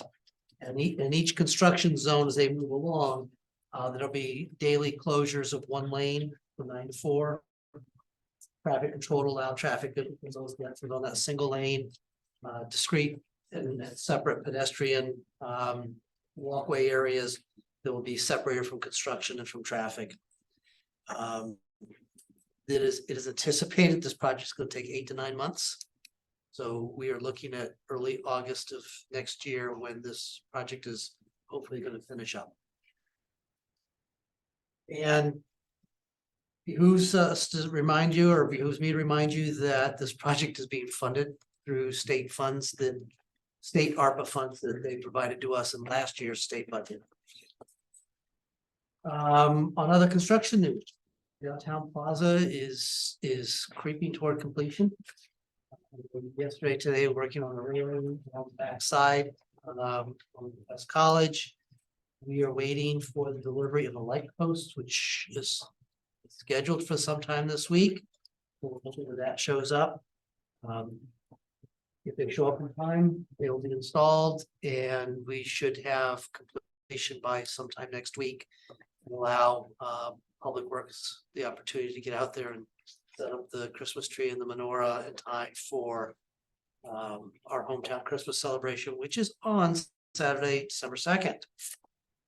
That's their fencing, is that correct? Can I ask you a question? Yes. At what point can we move the fencing so that pedestrian traffic can continue? We had put that to them at our last update meeting and they weren't quite ready for it. They did not want to allow us to set the tree up early as an example. No, but they didn't want to put things in their construction area. We can push that back to them tomorrow and see if we can't get that fence moved away from Williamson a little bit so that sidewalk is open up all the way through. I mean, I continue to see people trying to cross there and pedestrians and. I will get that out to 6 feet back. I think that's a win. Agreed. Yep. Also upcoming, Friday the 1st is Christmas at Beshmet Park.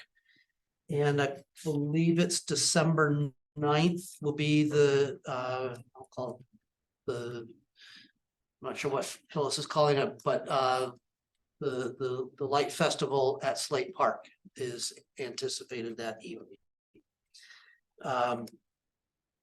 Next Monday, the 20th. Remind everybody, we have a retreat. And lastly, for everybody who's listening, check our town calendar for a complete listing of our meetings and events and activities. And that's all I got. Thank you. So just Stephanie. We've had a great diversity, equity and belonging meeting. Great thanks to Diane on that for bringing in Mebane City Council member Montrina Hadley to talk about what they've done in their town. They have a budget, they have some other things, challenges and successes that I think made our meeting.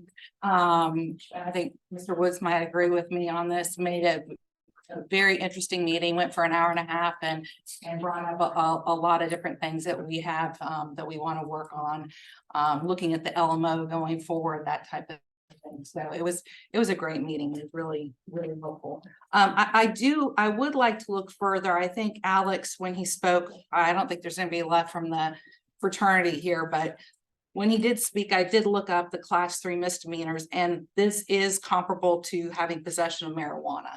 And I do think that is unfair, that, you know, a noise ordinance, and I looked on our October, the monthly report that Rich provides us for October, and I was looking under the summary of different things that, different incidents for investigation by the police department. I didn't see any noise things, but there is other offenses, and so it could fall under that. But just to wrap up, because I know that we're all tired, I would like to look at that some more, because I really don't think, unless I'm missing something, that should fall under the same guidelines as marijuana possession and noise. So just either in future meetings or having our chief talk to us, that would be. I will say, I believe that's the lowest level of misdemeanor. It is. And I think that was chosen by the town when you changed your code prior to my getting. And I think I brought that up at the time, that I was worried about those being misdemeanors. I mean, they're. Because the police department doesn't enforce civil. Right. Which meant that if there was a noise violation, we had to rely on our code officer who was not here when the parties are happening. Yeah, I think that's why the class 3 was chosen. yeah. I just So want is there another option? Just find them.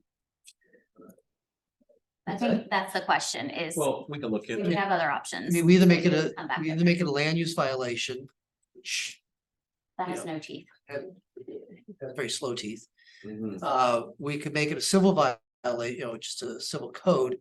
Again, that's incumbent on having somebody to enforce the civil code. PD typically does not do civil code enforcement. Well, let's just see what other people do. Yeah. I mean, he brought some great examples. And I think they do it otherwise. They don't have a college population that has a lot of noisy parties. And I But think that's, I'm just giving you the background as to why where we are. I'll share some data in my report. Yeah, I would just like to look into it more, and that's all I have. Thank you. Thank you, Quinn. Well, I would like to thank Monty and Michael. Had elections, had an awesome campaign, ran great campaigns, and would look forward to having you on the board coming soon. And I look forward to seeing the hometown holidays. I hope I might have spoken to you already, but the menorah lighting on December 7th. Is that correct? I think it's correct. Whatever. But we have Seventh is the day we- Representative Valerie Fushi coming, Somebody from her office is gonna be. somebody coming from her office. That's what we understood, yes. Okay. And it's sent out, it says she's gonna be the It's speaker. coordinated by Rabbi. Okay. I just hope with everything happening around and we're seeing that we're prepared as a town. To have this celebration that's happening.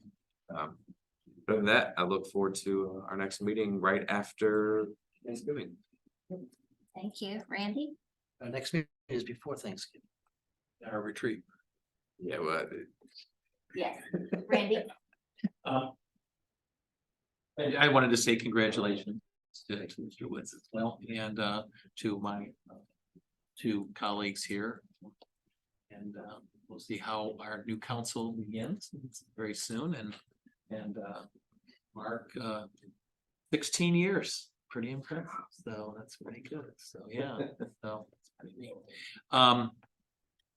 We are going to be seeing a lot of holiday things going on. We have a community event called the Moravian Love Feast on December 3rd. For the community, the university is going to be held at Elon Community Church at 5 o'clock, and that's an ongoing thing. I'm hoping that it continues to stay popular and something that we can be a part of. And of course, all the light festivals that will be going on within the university and the town working together. Very excited about that. Just want to say that we had a very strong close to our farmers market. The weather was, I think, as warm, if not warmer than opening day, which was very interesting. But Sarah and Jill both have commented that, it went very well, and we're very pleased as well. So I think those are things that we need to be very proud of. And obviously there'll be some lessons learned when they start next year in April. Figure out what that will look like. That'll be good. And we have other events going on throughout the there's going to be a large holidays that's going on this weekend as well, from the women's, I always forget. Alamance County Service League. Alamance County Service League, thank you. And they'll be happening there, and then in early December, there'll be other things going on. We have a lot of events that are just happening all around us. It's the end of the semester as well, so I think that those are just makes a vibrant place, and I'm just very pleased about that. So I can't think of anything else per se, and it's getting late, so that. Monty? I want to thank all those people who went out and voted on the local election. We can't say it enough times, local elections are important. I got to meet a lot of great people during that process. Some are here tonight, and I'm glad to see them here. And I told them, if you have concerns, contact our town manager first. But then if you don't get resolved, contact us. And that's, we like to have people here, just like the students came tonight. They had some valid questions, valid concerns, and they shared that. And that's part of the democratic way. Come voice your concerns. We have public comment section, so I encourage people to do that. Lori, I think I copied you on there. There's a survey that's being sent out about the Link Transit, the BGM PO, and how they may want to approach to combining Link Transit, maybe with ACTA, making some changes in the organizational structure. But it's really asking for a survey for citizens to respond to, what are you looking for out of transportation? And it's one proposal, it's like $7.5 million to $12.5 million, which is encompassing from Chapel Hill to Greensboro, incorporating a combination of regional transit. I think many times we forget about how important the service is. And I think we've got representation now with Ralph Harwood on there. We're going to evaluate the Link Transit, decide if we continue to do that. And that's going to be a decision we're going to have to make. Do we want to continue to invest in that? Because that's what our residents need and require. So I want you to think about that. Voice your opinion about it, share it, and a lot of activities, as you said, Rich, and I hope everyone can attend as many as you can, but appreciate the job everyone's doing here. Make some hard decisions, but you know what? That's where we're elected for, to make those tough decisions. That's all I got, Mayor. Thanks, Mark. Nothing more to add other than congratulations, Michael, Monty, and Quinn. Glad that, I know you guys are glad that part of it's over, so. Maybe with the board of Strong Council, I would love to do that. That's all I had. All right, well, Randy stole my thunder. Holly Day by the Alamance County Service League will bring about 500 people to town this weekend. So Friday evening and Saturday during the day. So you can check that out. All of the funds stay right here in Alamance County to support organizations and people in need. So hopefully people will come out and support that. I was contacted by Britt Mobley, who was here this evening. He's the Student Government Association president, regarding some complaints.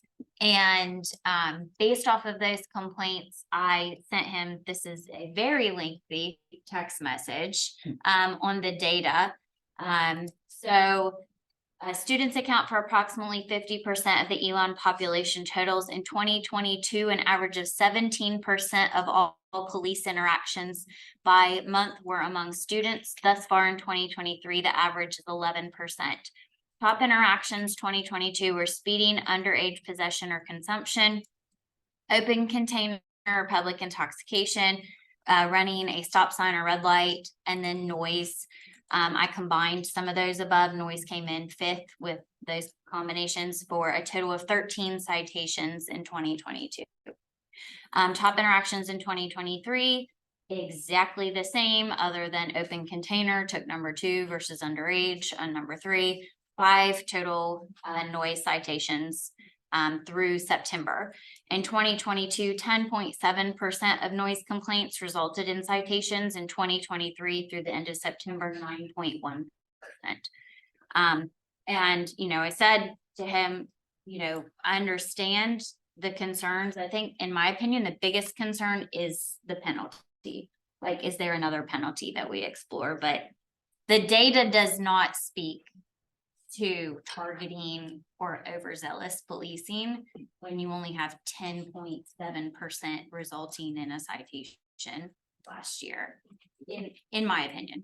You've come in last 6 months, or like last school year, and talk about this to us. Of how Yes, and I think we'll need to talk about it some more. Yeah. One of the complaints was that police officers were sitting outside a specific property, and I asked her about that, and she shared that a lot of times they sit there to prevent issues. It's not them targeting, they're preventing issues, similar to, they've been sitting outside the Chabad Center. They're not there to target, the Chabad Center, they're there to protect the Chabad Center. So I think that some education and maybe some interaction that doesn't feel targeting to them would be important. So I've already talked to Kelly about you know, a possible conversation with that group, but I definitely think that it's valid that the penalty maybe isn't fitting. Looking forward to all of the events. And then one of the things that we had asked for when we approved the Link Transit was utilization numbers. Have we gotten those? We received the numbers for the first 2 months. I think it was quarterly. Yeah, and we just I feel like we might have just got the most recent one. That was the email that I open that I had IT issues. But the first 2 months was very low of ridership. That was also right after the university got out for spring. So we should have, I think, the most recent. I think that literally just came in. Maybe at an upcoming meeting where the agenda is a little light, maybe if we could just have that presented, just to have an update on that. Right. That's it. Do I have a motion to adjourn? So moved. Do I have a second? Second. All in favor, say aye. Meeting stands adjourned. How are you doing? Good to see you again. Congratulations.